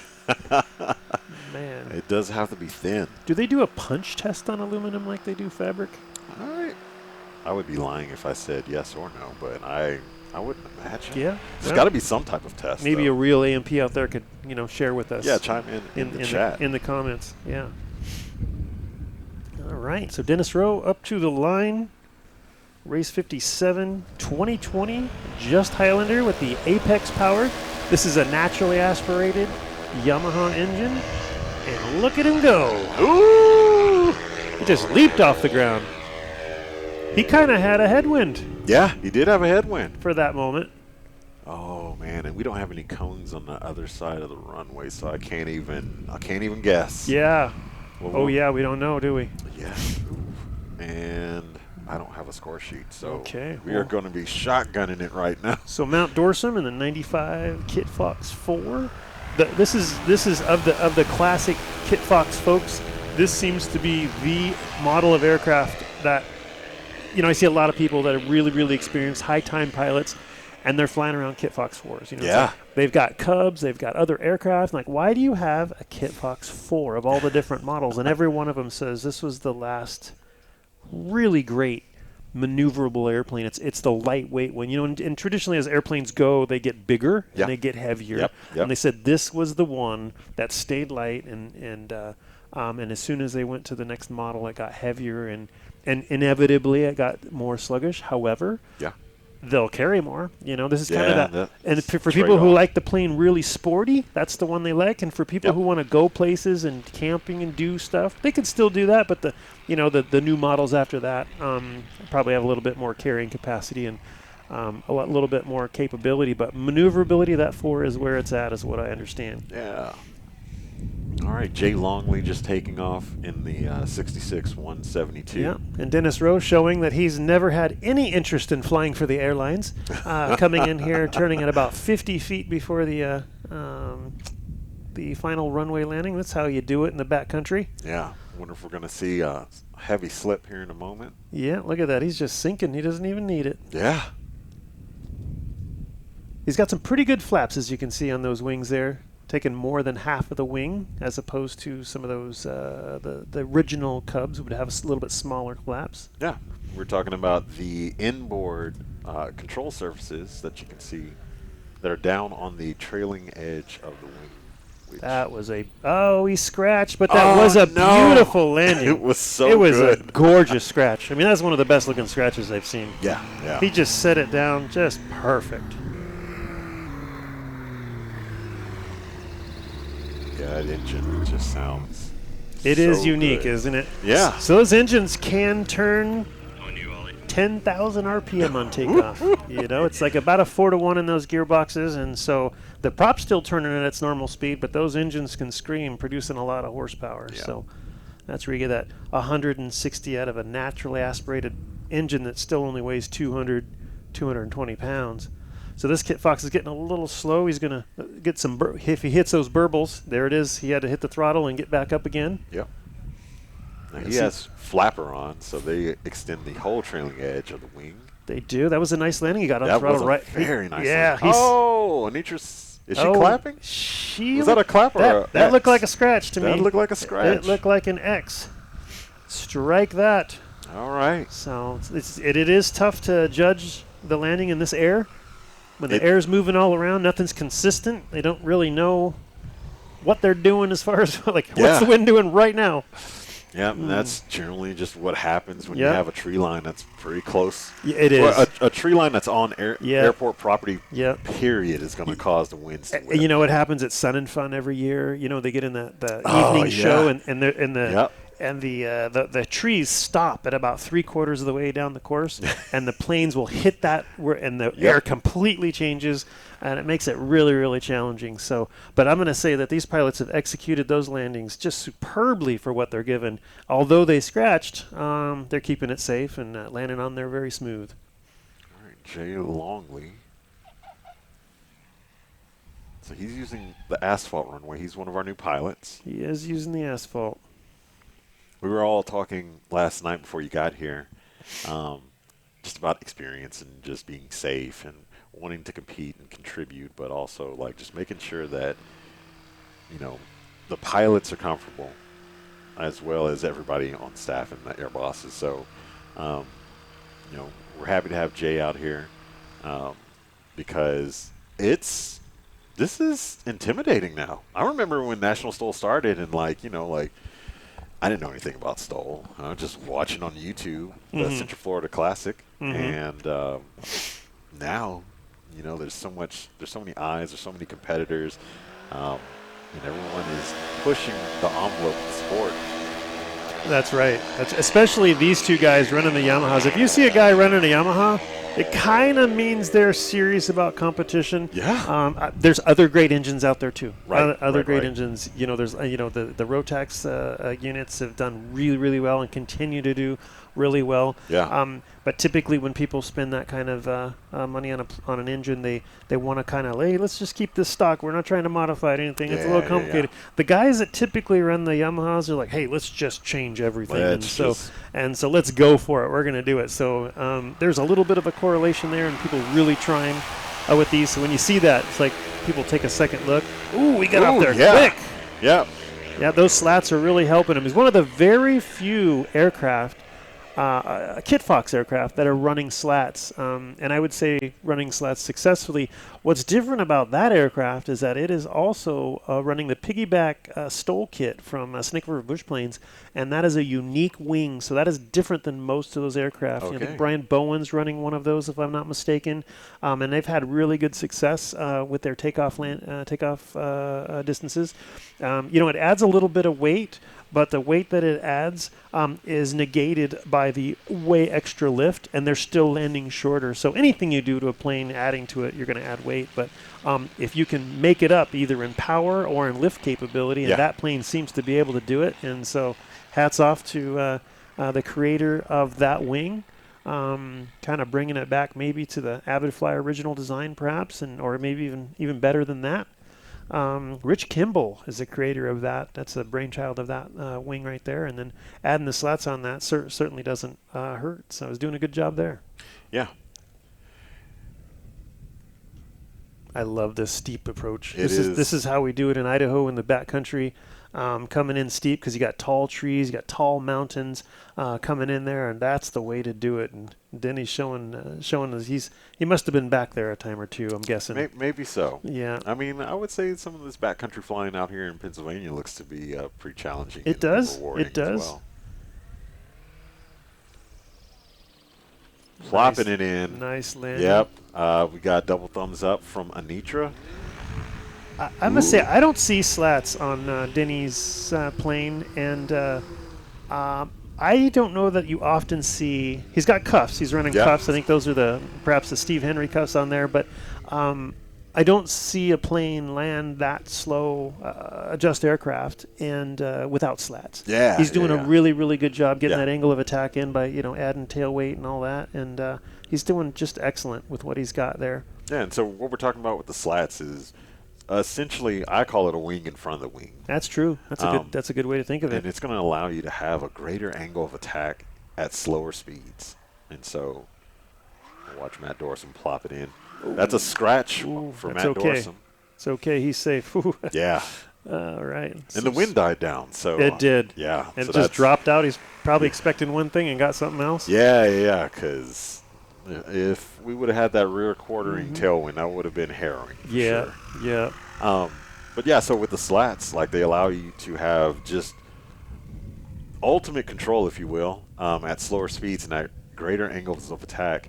I've also read that there's a Venturi effect that's going on there. So like that air that's getting pushed in between, that ram air that's coming in between the slats and the leading edge of the wing, is also blowing actual air over the wing.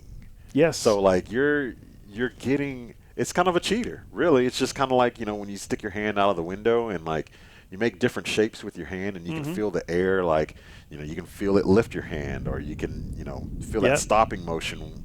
And that's essentially what the slats are doing, except you've got that happening in front of the wing, and we're still keeping that air attached to the wing at slower speeds. Yes, and by doing that, having those slats more out front, you also increase your center of lift forward, move it forward just a little bit, which helps with that angle of attack and helps you get a little slower. So that's exactly right. Now, is he running full flaps there? Because that 172 doesn't. It didn't look like it. Doesn't look like full flaps. And to I me. wonder if he has electric flaps.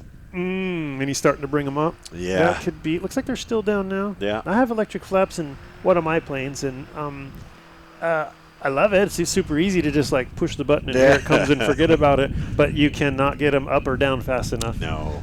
Yeah. And that's why it's very cool to see John Douglas fly, because his 182 has electric flaps, so he's not popping them like you normally would in the back country. Right. They're not coming back up, so stop distance is going to be longer because it's keeping wind on the wing. And Dennis Rowe on the run. He pulled a little early. Just a little early. And so what we're talking about when someone pulls a little early, he's pulling the stick back, increasing that angle of attack of the leading edge of the wing into the wind and trying to get lifted off. But if you don't see the airplane lift off at that moment that he pulls, it's a little early. Sometimes the pilots will choose to do it a little bit later, And then we'll say something like, he could have done that maybe 20 feet earlier. Yep, and I think that this tailwind, the tailwind is they need to pull later because they kind of get a feel for where they're going to pull and ends up being later. Yep. So this tailwind is definitely upon them right now.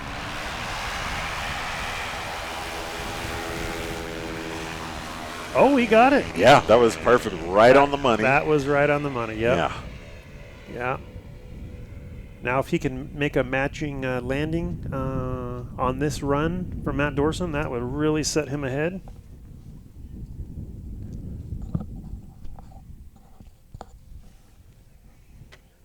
Yeah, I need to figure out if I can get the score sheet up.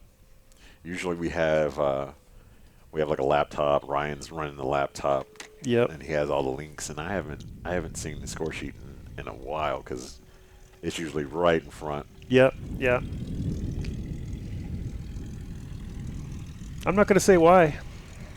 Just going to keep that to myself.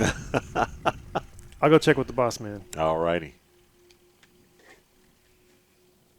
So Jay Longley taking it back to the barn.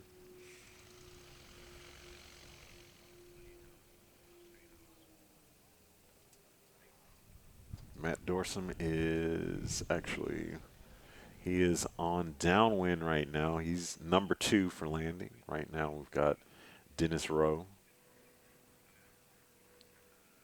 He's making his base final turn at that steep angle that we like. It's very dynamic looking, especially against the backdrop of all the clouds.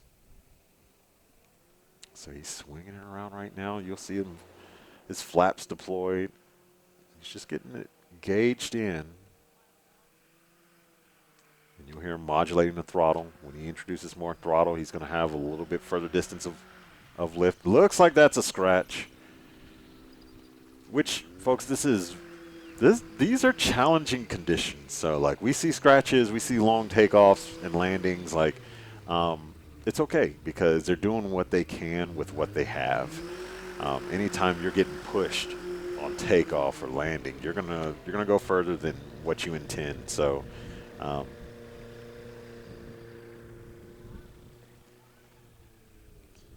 we are seeing a lot of airmanship, some great airmanship right now.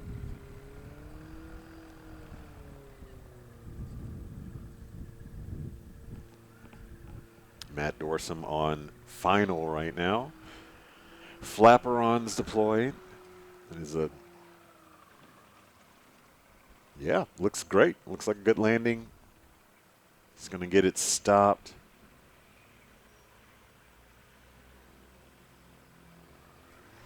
All right, race control is telling us that Dennis is actually going to do a test for runway 24. So this is going to be the opposite way that we've been running the runway. 24 is going to be the direction in degrees, so 240 degrees, which is to the east.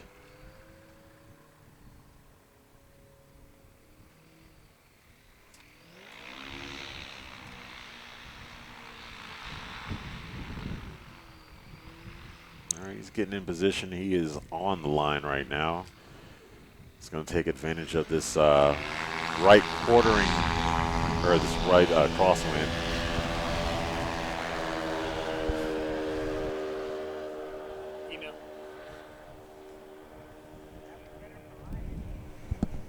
All right. There we go. Look at him climb like a homesick angel.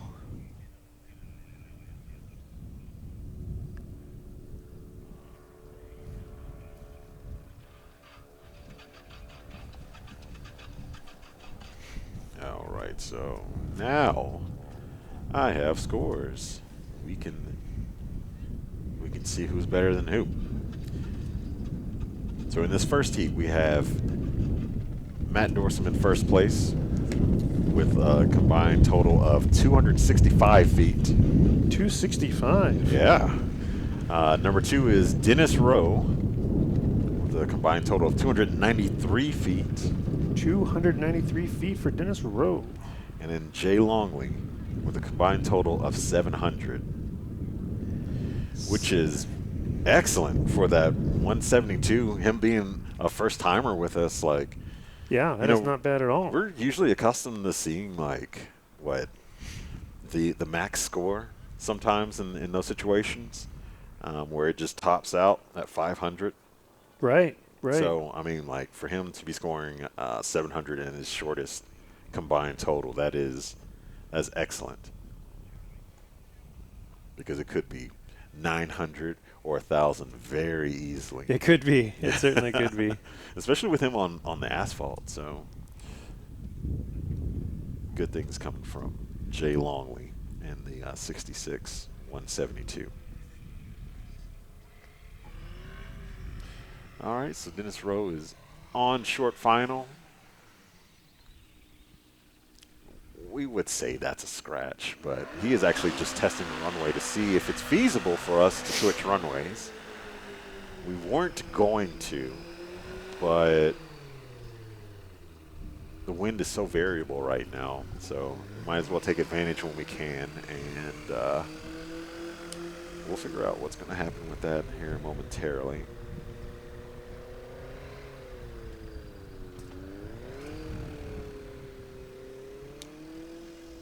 He sure has pretty good ground control, not just air in the air, but also pretty yeah. good ground control on that Highlander as well. So race control is telling us that the wind is the same either way. So this next heat is going to take off on 6.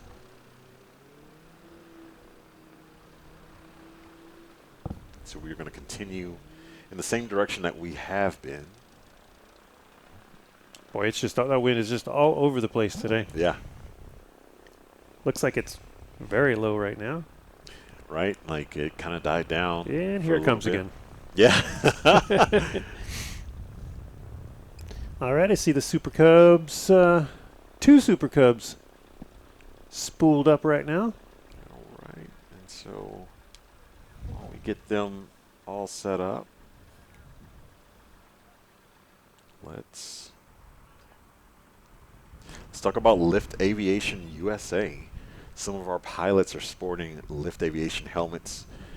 They have donated a couple of helmets for our pilots to use. Usually it's the rookie class because no one knows that they're going to be invested in this coming into the competition. So we have some helmets that they can use because it's a requirement for all of our pilots.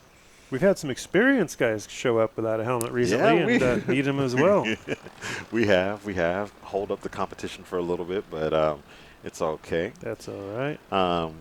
But with Lift Aviation, Lift's love for flying drives them to deliver only the finest in aviation products to market. They believe today's pilots deserve much more than what is currently offered in the way of products they wear in the cockpit. Lift Aviation is bridging the gap and making products that are stronger and lighter you can trust.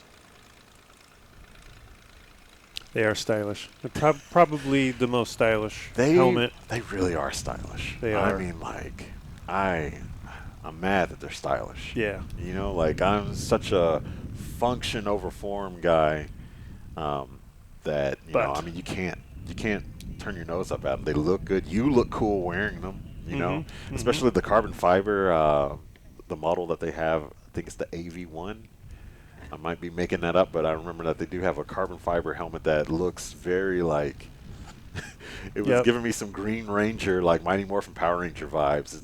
It's a really cool helmet. I think I seen Del Collar wear that. Yeah. He was flying the Jet Waco. He was wearing that carbon fiber one you're talking about, I think. Yeah. So that was that was a nice looking helmet. Yeah, it's really cool. And shoes too. They got some cool. Oh yeah, you know, Brian Steck used to roll up here with the golden shoes. Yeah. And I think now Kyle Fowler wears them at shows. And they got those sliders on the back for your tail wheel for the rudder, so they kind of slide across the floor of the plane. Helps a little bit. Yep. They do have like a roll keel. Yeah.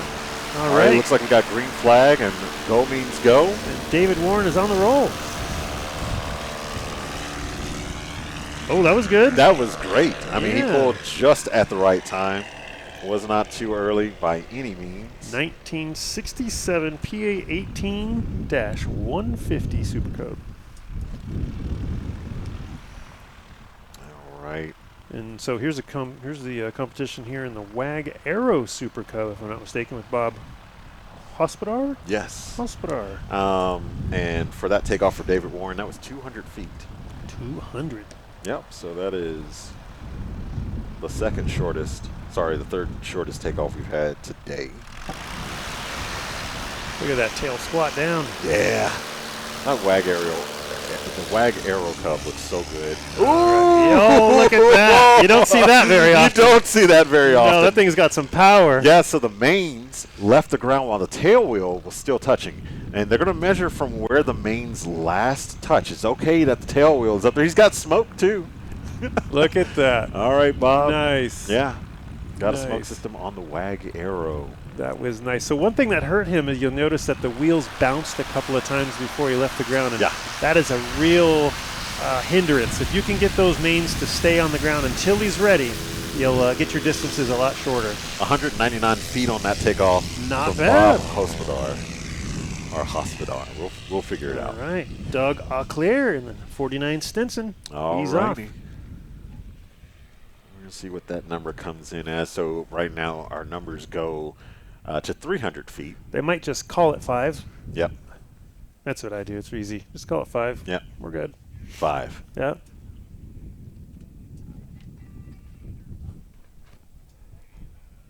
And then David Warren turning base final.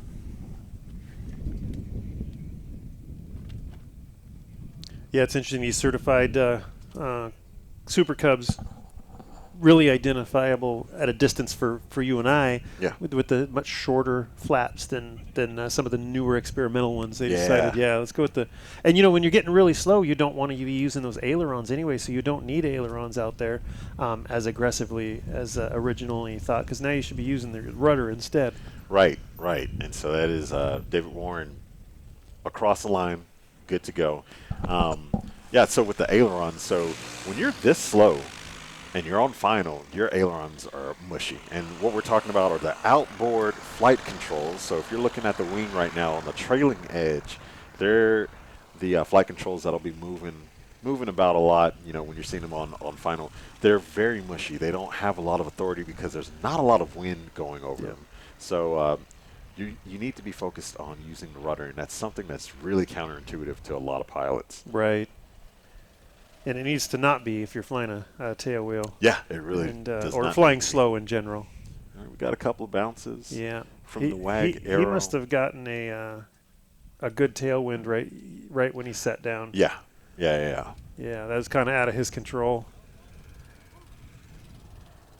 But if you were looking at Bob's flaps, they were a little bit bigger than David's. Right. So he had a little bit more cord line. So the length of the flaps on that WAG Aero Super Cub. Yep. I love his tail number 218, Mike Alpha. Mike Alpha is the series of Mercy Air helicopters that I worked on for many years as a flight paramedic. That's my favorite call sign, Mike Alpha. Doug Auclair. And he's getting on it. He is getting on it.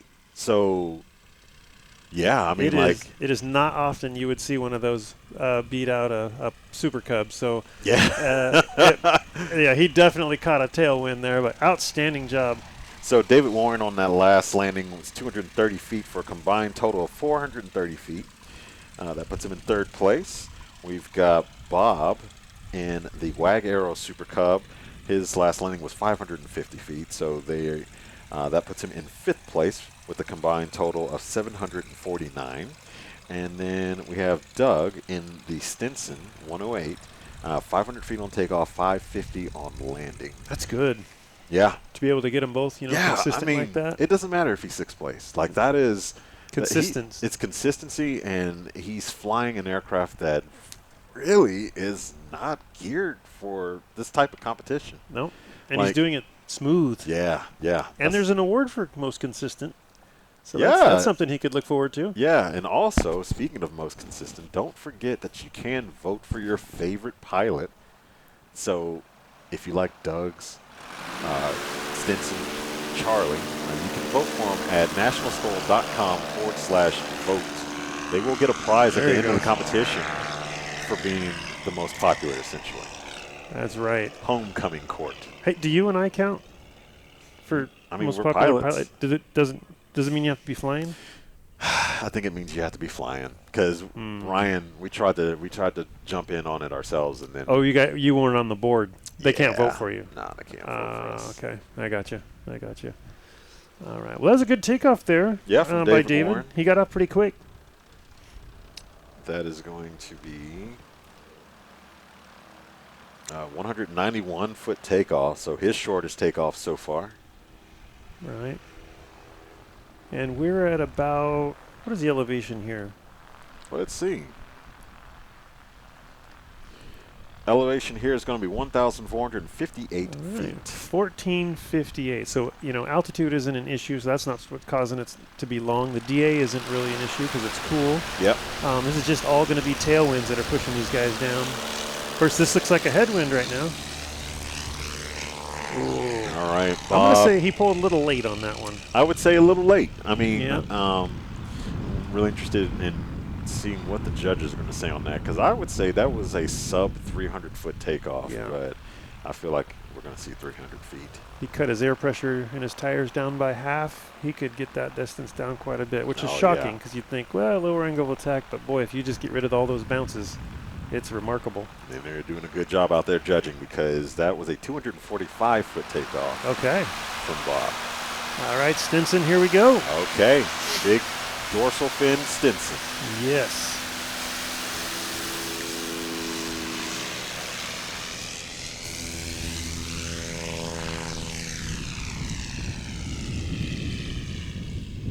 Boom. Yep. Like Katie Waito and Kathy Page used to use at Reno to get off the ground in Stol drag. They'd use that ramp in the middle of Reno and just get it off the ground that way. I think he was actually already in the air, and I think that thing came up to him. I don't think that should count. Yeah. All right, here comes a Super Cub, 500 feet and on we that have a takeoff. headwind at the moment. Ooh. He's playing it safe, dropping it in Good on to the go brakes. for David Warren. All right. Let's see what his number is going to come in at. He is currently in third place. This is his second landing.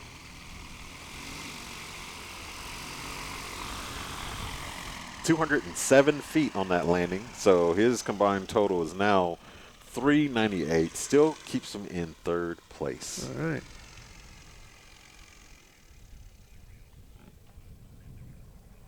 I've seen it go both ways with that belly pod. Sometimes people will consider it a hindrance. Some people will consider it help. And sometimes it's just kind of doesn't really matter. They put it on there. It creates a little bit of lift for them. Yep. And so they decide to keep it. Yeah, we've seen that with Rick Boardman. Yeah, that's right, And Rick with Boardman. Kathy Page as Yep. well. Yeah.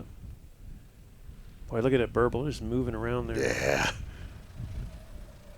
He's going to give up There's a bounce. 150, 125 feet maybe. Yeah. He's going to get it stopped, though. It's probably going to be a 525 situation. Yeah. He got it stopped before the taxiway, so That's good. yeah. Or would have. Yeah. Look It at is that a pretty airplane. Look at that Stinson coming in tight. We have 500 feet on that landing, so 500. Bob is still in fifth place with a combined total of 745, shaved off 4 feet off his last combined total. Getting better every run. Yep. And now we have Doug in the Stinson. Ooh, Very nice. accomplished It's good. CFI. It is good. Ooh, that was really good. Let's get it stopped before the taxiway. All eyes are on him. I think he kind of rolled through it. Did he stop at all? He did not. I mean, Did he scratch? No, he did not stretch. They called it good. Man, okay. So, boy. He's not going to be happy with that, because I felt like he could have probably just stood on Yeah, those I brakes. agree. And I he agree. would have stopped a lot shorter. So he's still in sixth place with a combined total of 990 feet. That most consistent award comes from even if you just come to a complete stop, because Yes. that gets you into there as well. And if you don't come to a complete stop, it kind of negates you from being kind of qualified for that. Yeah. So absolutely everyone. I think I at the last awards, I went off on the pilots to make sure that you are stopping no matter what. Yeah, and I think this is a different group of pilots. Looks like you'll be going off them again tonight. Yeah, probably. And or tomorrow night. Either yeah, one. tonight when we go visit, we're going to. Yeah, we're going to. I'll figure out the brewery company. It is a brewery company, but we'll get that name here in a second. A little early. A Just lot early. Yeah. A lot early. Yeah. He's not going to be happy with that. No. And once again, I mean, like, you're dancing in tailwinds and, like, right now, essentially a crosswind. Yep.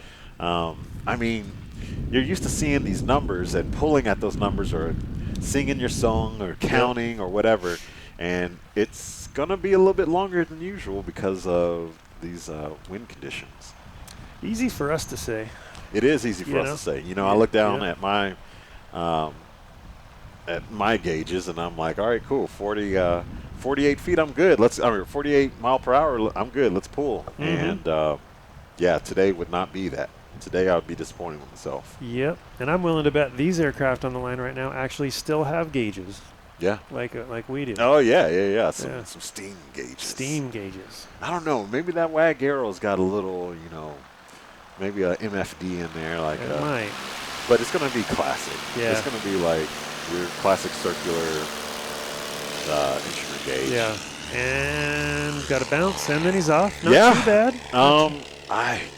That's really hard to tell from where we're at because I 275. I'm going 275. What do you think? I mean, yeah, I would say that. But I feel like there was a lot of daylight underneath the tires, and we didn't get to see it because we kind of have like an embankment of sand in front of us. So yeah. And that's why we defer to the experts on the line. That is true. In fact, 278. Very close, sir. Well, you know, I consider myself a professional airplane watcher. You know, it's part of my job as the crew to watch other planes and watch our plane and see what it'll do. Yeah. And where if there's something we can improve on.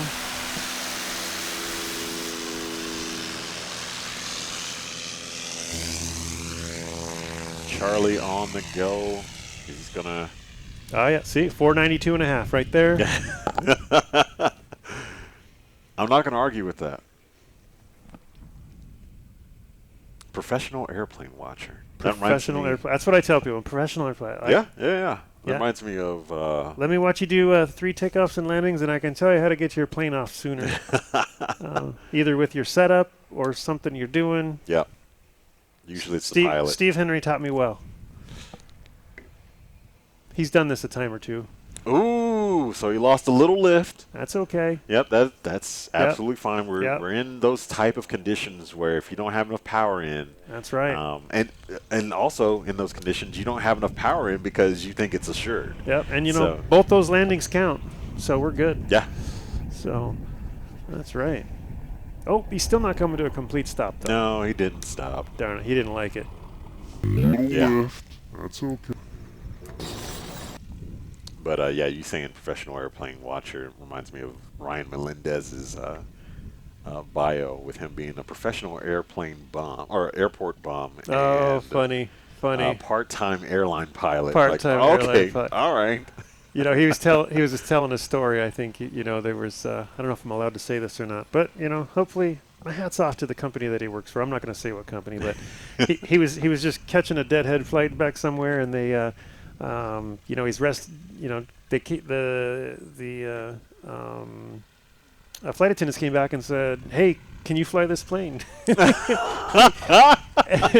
he's like, "What?" Like, are you qualified to fly this plane? And he said, "Yeah, it was a 737, if I'm not mistaken." Yep. And they said, "We just had a call out sick."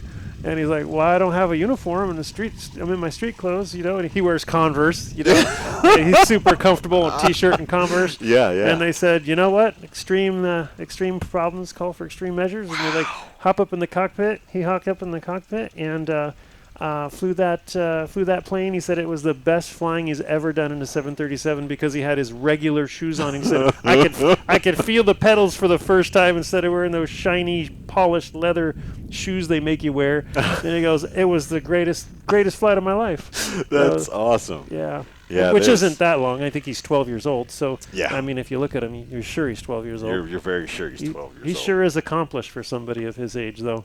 That's awesome. No, hats off to him in that beautiful Super Cub that he's got there. The gold ribbon. Goldie, the Super Cub. Goldie, the Super Cub. Yeah. Is that the name, Goldie? Mm-hmm. Okay. Yeah. Awesome. As a kind of sharing the awareness of cancer and leukemia, and check out his bio if you haven't seen that yet. All right, so that is our Bravo heat. And we're going to come back to the Alpha heat again after this message.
What's up, Av Geeks and STOL Freaks? Welcome to Lone Star STOL here in beautiful Sulphur Springs, Texas. It's Luke Spore, everybody, 2019 American Legend Aircraft Medevac.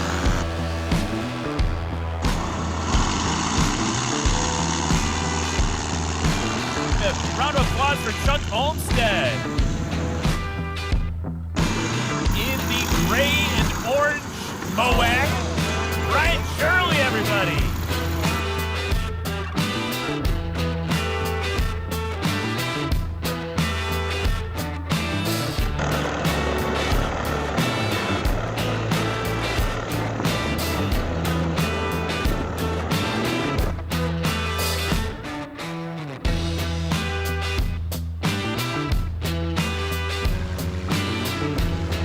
Give a round of applause for Brian Steck.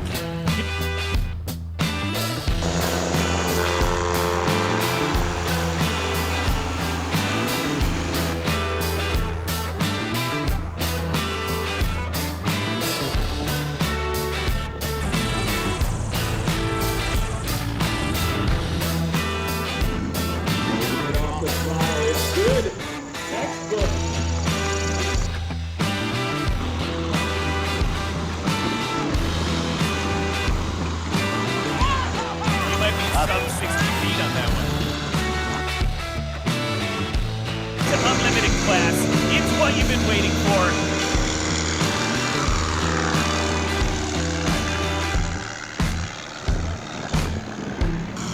That's right, the beast mode coax, Colin Kaneva.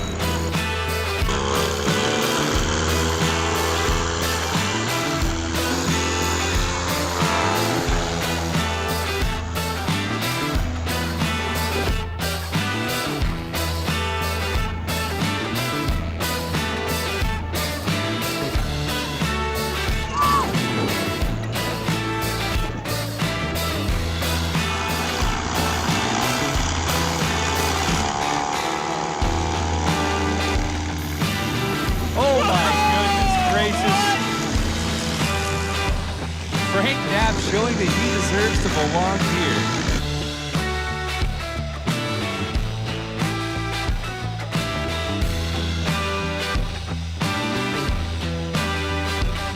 Whoa, that was legendary.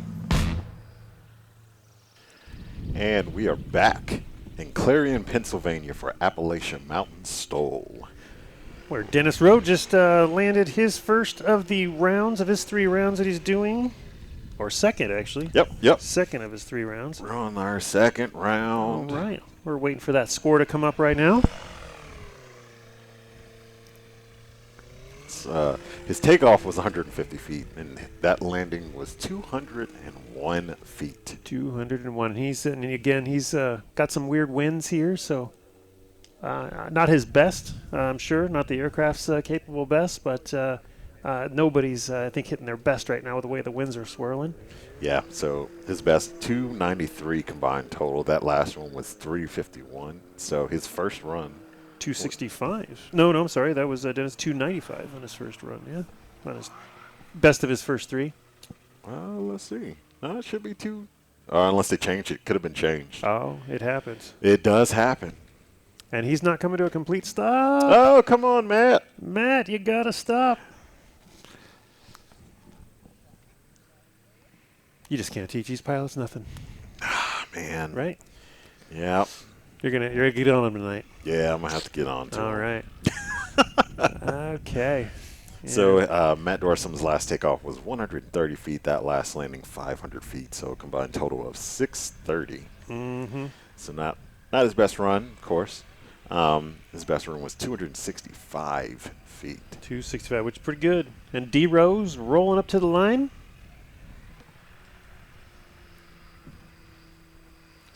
In the 2020 Just Aircraft Highlander. No slats on this one.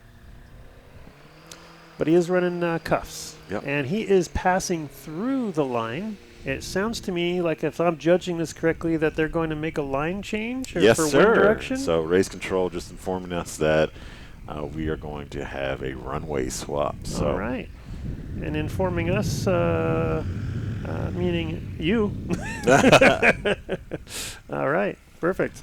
And while we're waiting on that, we'll go to the chat. So shout outs to Katrina all the way in the UK over there, saying that it looks cool. You got out UK there. fans. Check you out. Yeah. Nice. And then I did see Rick Holman in the chat talking about Theodore should be out here. Yes. Theodore should have been packed away with all of our production equipment, so I will get confirmation to where Theodore is because I'm looking for the homie too. And Mike Hartwig, but did you die? Yeah. That's funny. And then Ray Powell, our steadfast watcher from Berwick upon Tweed in the UK. I only know that because of how often Ray is in the chat, and we always love to see you in the chat, man. So thanks for showing up today during practice. We're only talking about practice. Got Red Baron Modeling chatting in there. I don't know them. Do you know Red Baron Modeling? Yeah, Red Baron is he's an STOL competitor. Oh, yeah. See, I just learned about STOL, and literally just the other day when I was working with Chris Landberth there in Texas, he was telling me about STOL. We were watching it on the screen. And yeah. Like, what is this? Where's that at? And it looked really real. It looked real. Yeah, so it looked so real that the FAA had called us about a nose over. I had heard about that. Yeah. Okay, there, Dennis finally got a much better run this time. Yeah, using that lever action. So he's bringing the tail up and then slamming the tail back down. Yep. Throwing them into the air. I mean, the wing is helping too, but he's being assisted by a little pop there, if you will. Matt Dorsum on the line, so you can see that he's trying to take advantage of that right crosswind and has his nose a little canted to the right to put it as far into the wind as he can. Tail coming up. He's going to slam it back down. Oh, that was a good one. Yeah, now we have a race. Yeah. Now it's coming to fruition. That the short was takeoffs. a good one. Yes. That was a good one. Boy, that's Snake River Bush Plains piggyback STOL is really making a difference with that, combined with those slats. That is working for him. Man, that's awesome. I'm going to assume Snake River, that's going to be an Idaho company. It is an Idaho company, that's right. It was based out of Homedale Airport, and a few years ago moved to the Twin Falls area, where it's cold and windy. And after about a year or two being there, he realized that it's cold and windy, and who knows, he might be looking to relocate soon. All right, Doug, bringing the tail up.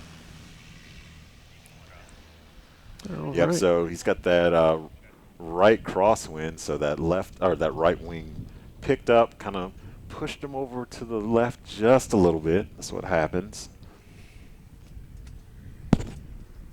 He's going to get that dialed in, so in case it happens again, he's going to be able to keep it straight down the runway. That's right. As D-Row comes in for a low approach, and he's going to scratch. Oh, disappointment. Yeah. Boy, and the wind looked like it was to his advantage at that moment. Well, at least on the first half of the runway. The second half looks like it was a tailwind. How is that going? Look at that. Yeah, man. It's in 200 feet, the wind is 180 degrees difference from each other.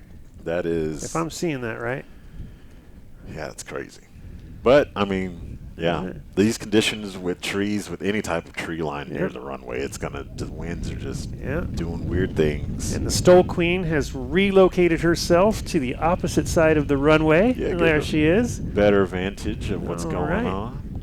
As Matt Dorsum rolls in the Kit Fox 4. Oh, man, that would be an awesome picture right there. It would be. Like Looks good. Prop disc. Ooh, yes! He got it. All right, Matt Dorsum. Let's see where he's going to stop. Oh, man. Matt is having a good day. He's hitting the right winds at the right time, and Denny is not able to do it. The winds are just at the wrong time. He's either being misjudged or they're changing on him. We got a go around in the Stinson. Go around for the Stinson. Yeah, which is great. And so on that last landing, what are we looking at? Actually, we don't have to guess because we do have that'll come the up here in a technology. second. And the Stinson who just did the go around, that does not count against him. He's doing that for safety, going around. There was another plane on the runway still. Matt Dorsum hadn't been able to get off yet, and that's okay. He's going to go around and do another lap here real quick, come back in and get his score. Yeah, go rounds are free. So. And if he does it right now, the winds are seemingly down the runway, sort of. I think we've got. So we're having. There's an illusion happening. There right is. now You're right. Because some of our flags aren't free spinning. Mm-hmm. They need streamers off the back. Then we'd really. Think we know what we're talking about. Yeah, we had some. Had to get some rebar and do it. Do some backwoods engineering to get our flags up because we were missing some of our stakes. But yeah, so some of these flags may be pinned in place and maybe blowing the only direction that they can. I would say you can rely on Clemens Insurance. Their flag is free spanning. Yes. The Legend aircraft. Right. Needs to be a stiff flag. Yeah. With a pointy thing on it. Doug bringing in the Stinson, going to give up 100 or so feet. Going to bounce it in. Yep, he's picking up some dirt on that too. Yeah. There he goes downhill. Definitely seeing the elevation change in the runway right now. Yeah. And Mike Hartwig is saying he sees a Zenith in the background. Are they competing? It looks like a Zenith 50. I see the same one, Zenith 750. Is that right? That blue and white be. one down there? It's really hard to tell. It's got that extra window in the back, so I think it's the big one. Okay. And no, they're not competing, but they are here. We want to encourage them to get in on it. It's not too late. All right, so we got some transient aircraft right now. Is that a RV or Grumman? You know what? That is a Grumman Tiger. Is it a Tiger or I'm a making cheetah? I'm making it up. Man, I I'm don't just know. gonna lie. I think it's an F-18. I'm not really sure. It is one of the Grumman cats, the civilian cats that you can own. I wish I could have a Tomcat, but that's a discussion for another time. Well, my wife has like 10 cats, so I don't know. Like, I think you can own more than that. I think. I mean, maybe it's illegal, and somebody needs to let her know. I mean, I'm just going to be very appreciative that Paula let you come. Yeah, she's becoming the crazy cat lady. So, all right, we got Dennis Rowe up on the line. And a Mooney next, taking off transient. I knew what that was. Man. And you took that one. I hate, but I don't know which kind of Mooney it is. It's an M20E. You're going to go with the Echo? That's what I'm. And it's got one of those with the bar, the Johnson bar gear. Yeah. It's got a Johnson bar gear. Yeah, it does. Dude, that's cool. It's running an 0360. All right, did he come on? Did he? Oh, he had a much better one that time. Much better. He timed that one good. And that one was a direct crosswind at that moment. So. Yeah, these wind conditions are just very interesting.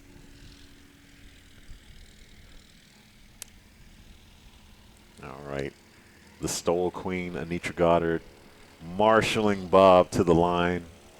Anitra is here on loan from us from Sun and Fun. Yeah. Yeah, Sun and Fun has sent her over to assist with the National STOL guideline judges. That is so cool of them. They're doing a lot of stuff at Sun and Fun and growing their things and STOL and all that stuff. Smoke them if you got them. That'd be a great picture. Yeah.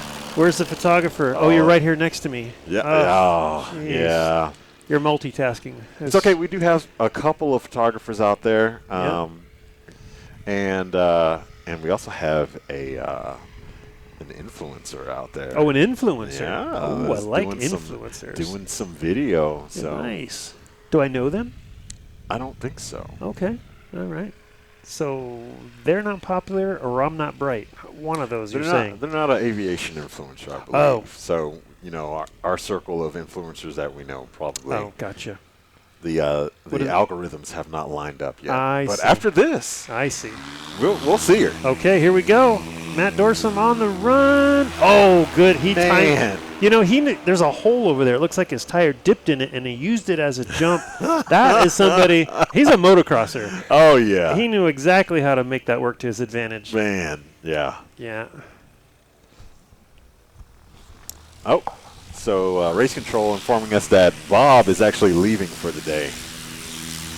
This guy right here, okay then. So Doug on the takeoff roll, but Bob in the Wag Arrow, smoke him if you got him. He is leaving for the day. Looks like Dennis Rowe is not necessarily doing a go around, but he's doing a 360, looks like. Yeah, he must not have liked the Stinson still being on the ground, so he decided he's going to do a 360. Yeah. Or he might just be doing two 180s.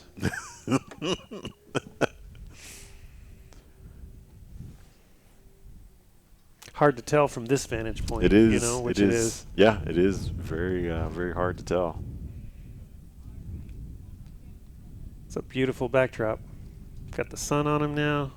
Yeah, surprisingly, you want the clouds. Yeah. Like anytime you're shooting airplanes. And the slip, look at that. Oh, yeah. Thank you, Mr. Rowe.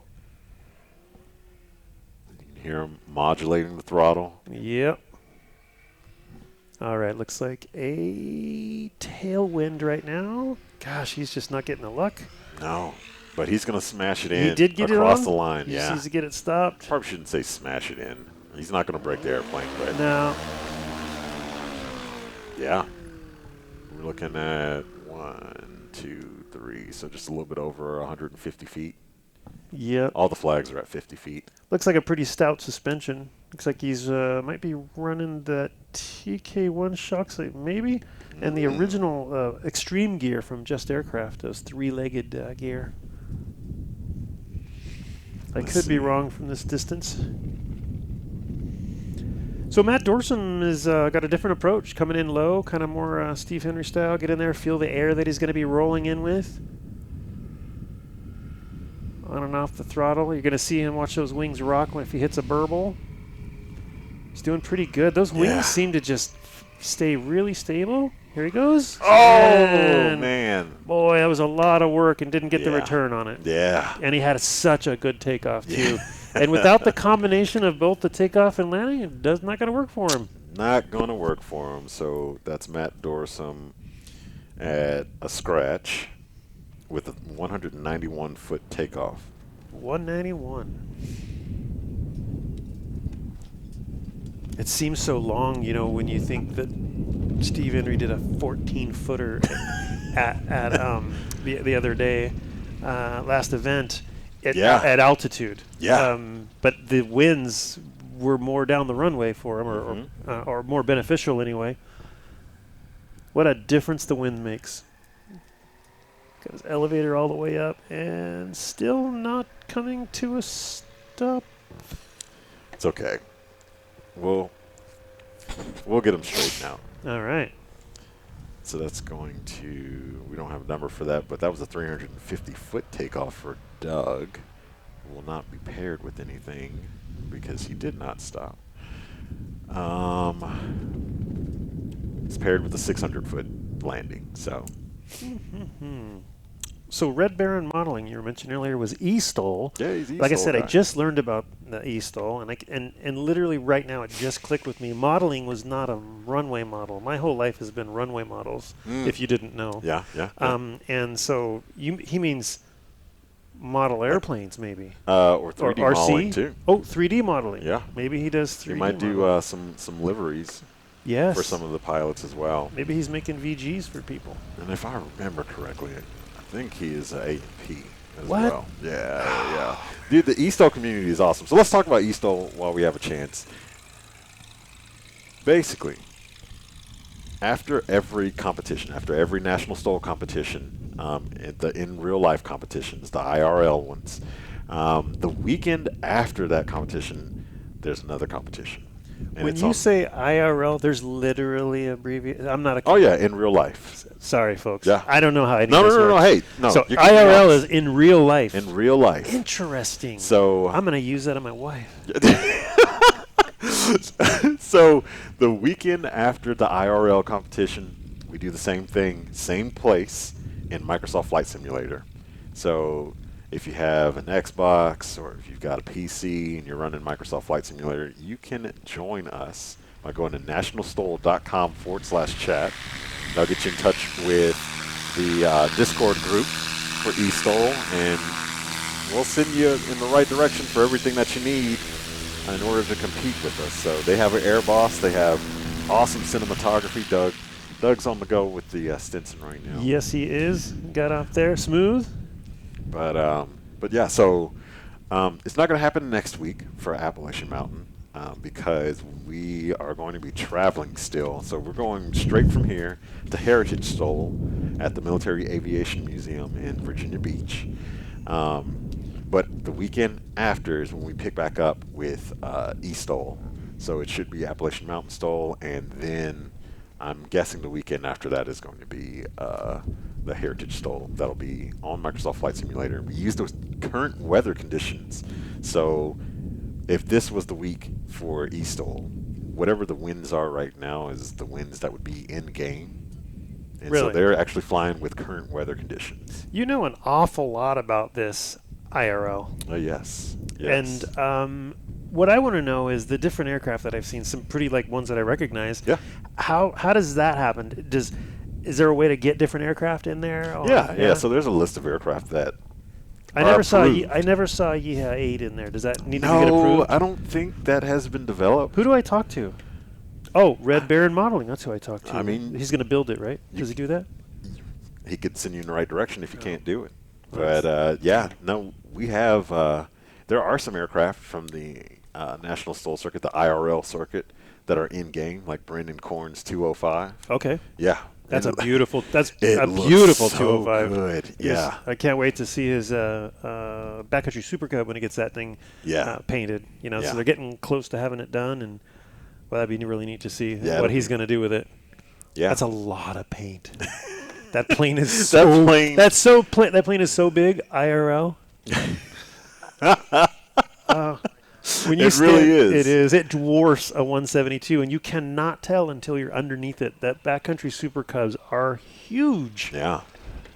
And then, so he had that at Rocky Mountain, and then also the Bearhawk 5. So John McCardle's Bearhawk 5 Also made its first appearance. a gorgeous plane. Huge Gorgeous airplane as plane. well. Yeah, the paint job he's got. Looks like we got a go around. He wasn't happy with going to hit the brakes there, so he's just going to keep going for a minute. Yep. So Doug is an accomplished CFI. We were talking Okay. last night, and I don't know if He sure knows how to fly that plane. Yeah, he really does. I mean, because like we said earlier, like a Stinson is not. It's a backcountry airplane, but it's not a really heavy STOL competition aircraft. Yeah. So to see someone flying that aircraft, just like with some of the other oddball aircraft that you normally don't see or would associate with STOL flying, like Jeff Abrams Yeah. and Yep. Piperzilla and his Piperzilla. Cherokee 180. Yep. Yep. And then we've had a Comanche. I remember the Comanche. Yeah, that was at Yep. the Central Florida Classic a few years ago. Yeah. You know what else we had that you wouldn't normally consider a backcountry airplane, probably because it's so rare in that, is the Turbine Brassard. Oh yeah, so at Oregon Trail STOL Yeah. this year we had the Turbine Brassard, brought by Dale Collier. Yep, Dale Collar flew that in, and just talk about an accomplished individual, and just a great guy. Yeah, Just a great guy, and yeah, he flew that thing. I mean, awesome. yeah, Like he was. Do you think he was pulling the Stinson numbers with the 6,000? Of course, he's got the advantage of the Beta, but Yeah. a 6,000-pound plane potentially. yeah. I mean, Wow. maybe a little bit shorter than the Stinson as well. Yeah. In some cases, I mean, yeah. But once again, I mean, y'all are out there out west in Idaho. Just everyone's a sorcerer, like with an Yeah. airplane. It's just unfair, like all the crazy stuff. I'm sad that I didn't get a chance to be out there while the newest P-38 Lightning was making its way on its way to Oshkosh. The newest P-38, because we have one that lives there. There is one that There's lives the there? one that lives there. Okay. Yeah. Will you come out next time? We'll have to go find. I'll have to go introduce myself to the gentleman and find out who he is. When I'm working on the. So that wasn't the train. That wasn't the new one that just got finished. That was at Oshkosh because I it don't was silver. think You said so. that this one was silver. Was that one a miniature? No, There was a miniature one. there was a miniature one saw that. that I think has 2 Rotax. Oh, did it? Yeah, I think it's got dual Rotax engines. Okay. But it is so spot on miniature. Like Oh, it it's is perfect. Like it I had is- to ask myself, is that a real one? Because you know, I'm not next to him very often. I'm like, Yeah. is this real? It looks so small. Yeah. It was beautiful. But, Beautiful. 'Cause somebody had to have hand fabricated that. Somebody knows how to work an English wheel, planishing hammer, sandbag, and dollies. Somebody knows how to work metal. Whoever built that. So Yeah. hats off to whoever did that. That is amazing. I think the owner's dad worked on P-38s in World War II or had the plans to him or something. Wow. And he just said, let's go for it. Wow. Yeah, That's awesome. That's, man, so cool. Fantastic. All right, so we're going to go through some more sponsors. Let's, since we're both rocking them right now, we might as well talk about Flying Eyes Optics. Flying Eyes. What a fantastic set Man. of glasses. I mean, finally, there's pilot's glasses. Pilot's glasses, Like, seriously. This little twist. I love doing this. This little, Oh, dude, look yeah, at this little yeah. twisty thing. And it's on all their lenses, like Yeah. or all their Oh, that frames. is so like you cool. Can, And thin. yes. Are mine thinner than yours? No. No. They're the same? No, they're about the same. Are they? Yeah. Wow, and they slip underneath this headset. Look at this Yeah, headset. they keep that headset seal. Yep. So when you're wearing your headset flying like It doesn't hurt. It doesn't hurt. I've had some bad pain over the years, like trying to fly somewhere. Yep. You know, with an instructor, of course, because I didn't really have it. And they were gracious enough to. Because I kept piling it in. Oh man, they were gracious enough to replace my frames and my prescription glasses that I didn't fulfill with them originally after our trailer fire. So, yeah, they were super awesome. Brad and Lauren Davis that were able to accommodate that for us. They also replaced the cruise sunglasses that were inside of the trailer that burnt up as well. That is awesome. That is awesome. But Flying Eyes Optics sunglasses are the lightest and most comfortable aviation sunglasses around. As a returning sponsor, our staff and participants can attest to the quality of their products. And yes, we can. We can. Yep, my nose is running. I hate it. Yeah. Consider supporting National STOL and save 10% by using coupon code National STOL, all together, all caps, next time you are in the market for some high-quality eyewear. They're worth it. It's totally worth it. They're worth it. And the customer service is unmatched. I mean, it's Chick-fil-A-esque. Yeah. As far as the customer service, like, right. I mean, they replaced my glasses. I went to the booth and I had my best friend with me, and they replaced his glasses too. Right. Yeah. And it was just like, oh, okay. And it's not that there's anything wrong with them. It's just that you like wear the logo off for whatever reason or something like that. You've been rubbing on something, have it sitting somewhere, and no questions asked. They just take care of it. Yep. And I think they even replace them in the first 6 months or year. They've got some. I'm not going to comment on how specific that is, but because it's not trying to get it. It's not about warranties, but they take care of you. Oh yeah, absolutely. They definitely do. So next up, Sarasota Avionics. Yep. So what? They are the largest Garmin dealer. Is it in the world? I want to say. I don't know. It's a big world. It is a big world. But flying in America is maybe better than in the other country. You know, I haven't been to all the other countries, but it's pretty good. We have some outstanding freedoms that are afforded to us. Especially out west. Yeah. Where you can land places. Yeah. Gas stations. You know, you got to pee, you just land. Desert, you just land. Yeah. Yeah. Get back up and leave. Right? Because you're too cheap to buy a urinal. So long-term partner of National STOL, your authorized Garmin dealer and the #1 aircraft avionics installing dealer in the nation. Okay, in the nation. For panel mount GPS avionics systems. With upfront pricing, superior service, and expert consultants, this is your one-stop shop for your next avionics upgrade. Nice. Yeah. Nice. Now I see them at Oshkosh every year. They got the big booth and Sun and Phone. Yep. Big blue logo. Yeah. Yeah. There's a yellow in there in that too. There's a little yellow because they have that. I think it's a sunrise in it. Sunrise. Looks like and I think they have a white gull in the logo too. Yeah. Yeah. Yep. And then I remember them. Yep. Red Tag Art. So our friend Kelsey at Red Tag Art. They make those cool like combing covers and covers and like coat hangers. That's super cool. He did some trophies for us that look really good. Yep, he did the Arkansas trophies when Arkansas was happening the last couple times, and then when I got my private pilot's license, he gave me one of those valve covers. It was nice. Key hanger. Yeah. Do you think he'll give me one if I get my private pilot's license? Yes, sir. Yeah. I mean, you know, he is an outstanding individual. Cool. We love Kelsey. Red Tag Art features innovative and handcrafted art and home goods from Red Tag aircraft parts, which are no longer viable for use. Each new design starts with Red Tag aircraft parts and seeing it for not what it is, but what it could be. From bottle openers made from valve covers to turbine coffee tables. Ooh, yeah, that was cool. And everything in between. Check out their designs or start a custom project at redtagart.com. Then we're going to do, of course, we cannot forget Legendary Coffee Company, okay? Where aviation passion flirts shamelessly with the seduction of coffee roasting. I love it. Hear, hear. I love it. a premier air-roasted small batch single origin specialty grade direct trade and with a promise of never bitter, always better bougie coffee. Join this caffeinated joyride and let's elevate your coffee experience to new altitudes because life's too short for bitter dumpster fire brews. Use coupon code STOL10 for 10% off your order. Nice. I met them at Sun and Fun, and they're just outstanding Josh people. Cook, yeah, he's super Just cool. great. Yeah, and I can attest to that because when we had the National STOL trailer on the floor at FS Expo in Las Vegas last year,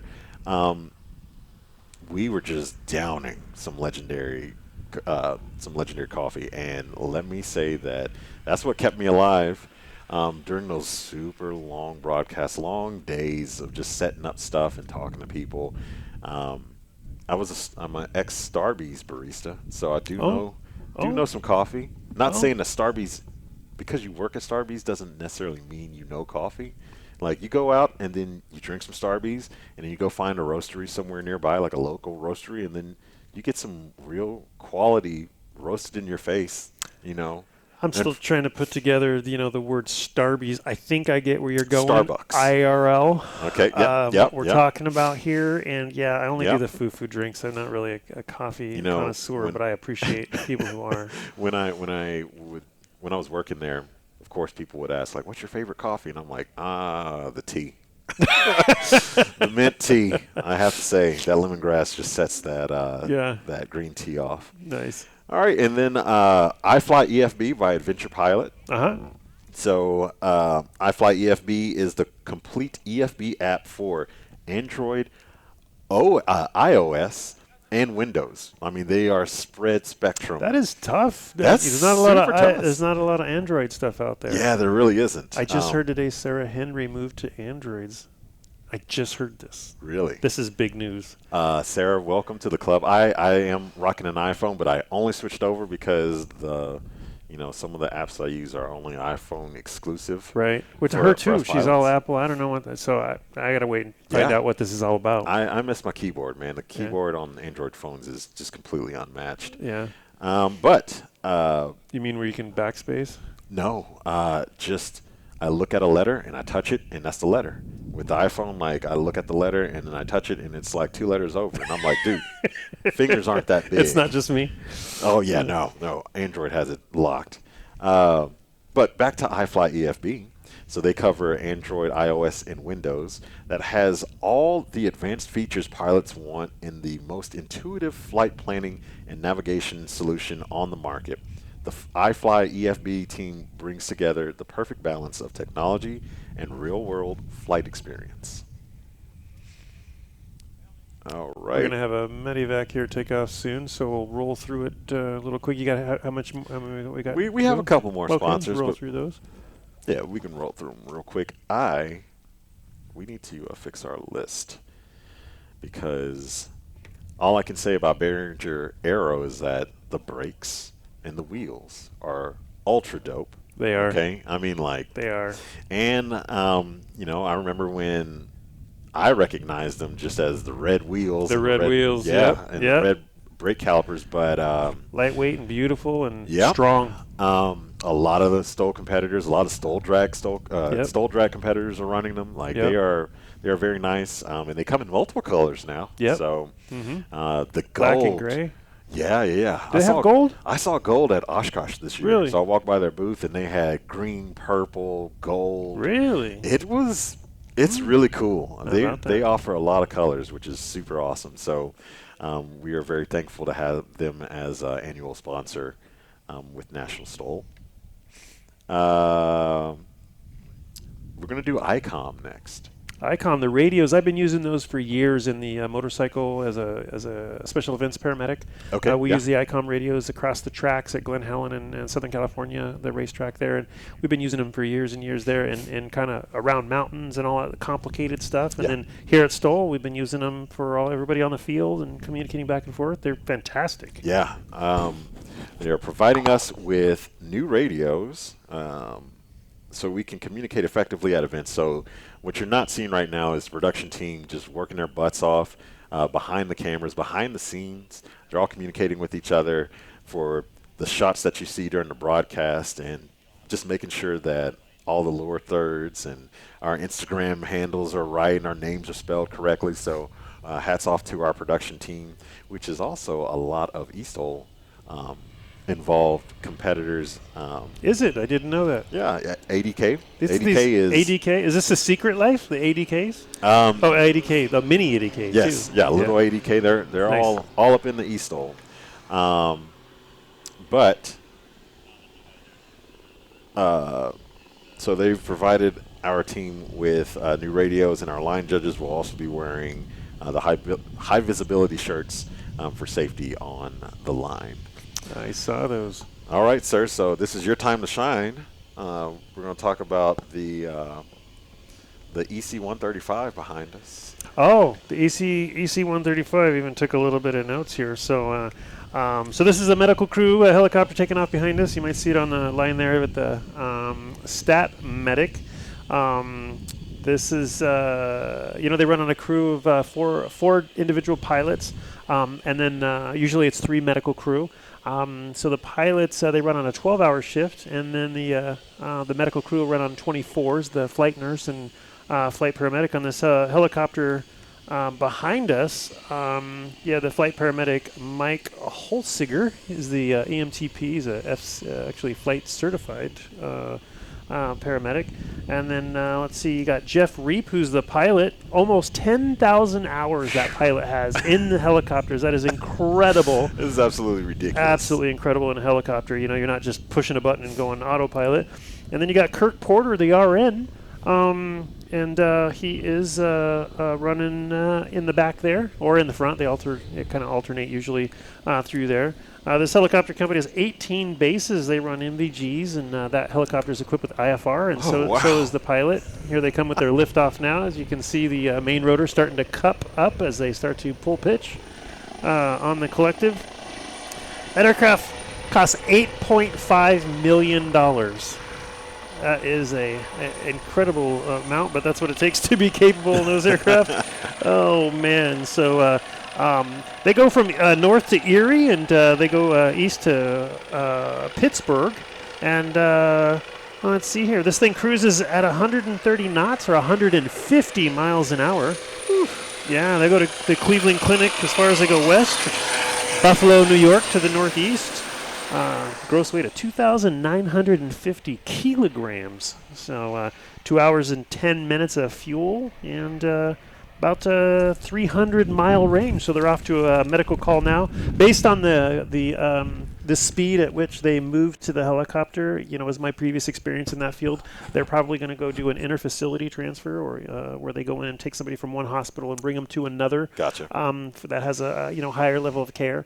You have a different speed in which you move, and when you have those versus a scene call when someone calls 911 for a car accident or some sort of rescue or something. Okay. This helicopter does operate at night. However, they're not doing hoist, rescues or anything like that. But they're not running thermals, but they are running NVGs, so they can help find somebody lost in the woods. That's if you wild. have an elderly person, wandering, they can help, find those. So, pretty cool. Thank you for all the EMS providers and from StatMedic for doing all that you do for all 18 of your bases and cruise from there. So, yeah, that's what I know about that little ship right there. Yeah.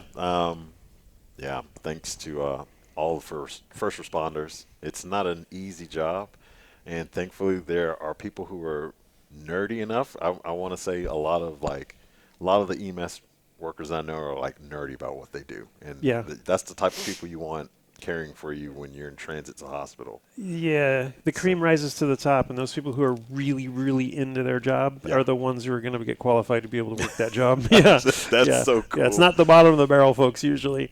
Yeah. So, yeah. So, but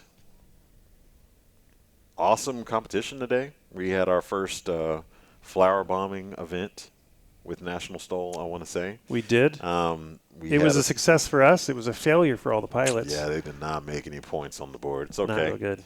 We'll be doing it again tomorrow. Then we have the spot landing competition that we had earlier. That was awesome. Yep. Just a little different flavor on hitting lines and not having to stop, just doing the touch and go. Yep, the winds were not helping anybody today. No, not at all. And then, of course, we round the day off with traditional national STOL competition with our pilots that are here in attendance. So be back here tomorrow. Where the action happens. Yeah, we're going to be here at Clarion, Pennsylvania for Appalachian Mountain STOL. Or Appalachian Mountain STOL. I have to make sure I correct myself because, my elementary school teachers failed me in pronouncing that word correctly. It's Appalachian if you went to Oak Brook Elementary in Sherwood, Arkansas. Okay. Yep. So that's what happened. Yep. Okay. Arkansas happened. Now it makes sense. Yeah. I mean, IRL. So be back with us tomorrow. Not same time. We'll get an updated time, but it'll be good to go. We'll have a good time. Ryan will not be here, unfortunately, so he's recovering at home. So if you've been wondering this whole broadcast, where Ryan is, he's at home with family, doing the family thing and recovering after Hope you're doing well, Ryan. Yeah. He's gonna be able to breathe really nice now. Yeah, that'd be nice. So, yeah, but from all of us at National STOL, the production crew, all of Clarion that was here in attendance, and Discover Clarion, and the Chamber of Business for Clarion, we thank you for watching, and we'll see you tomorrow. This is Cam Walton and Josh Richling. yes, sir. Sorry, I didn't cue him right. That was my fault. So Yeah, I thought he's going for it. Oh, yeah. He's going for No. it. Didn't No, go for it. sorry. It's okay. My bad. It's all right. We I remember it. We didn't brief it. It's Yeah. okay. But tomorrow we'll be here again, and you can watch on YouTube or Facebook or on Live Air Show TV. So we'll see you tomorrow. All right. See you tomorrow. Have a great day.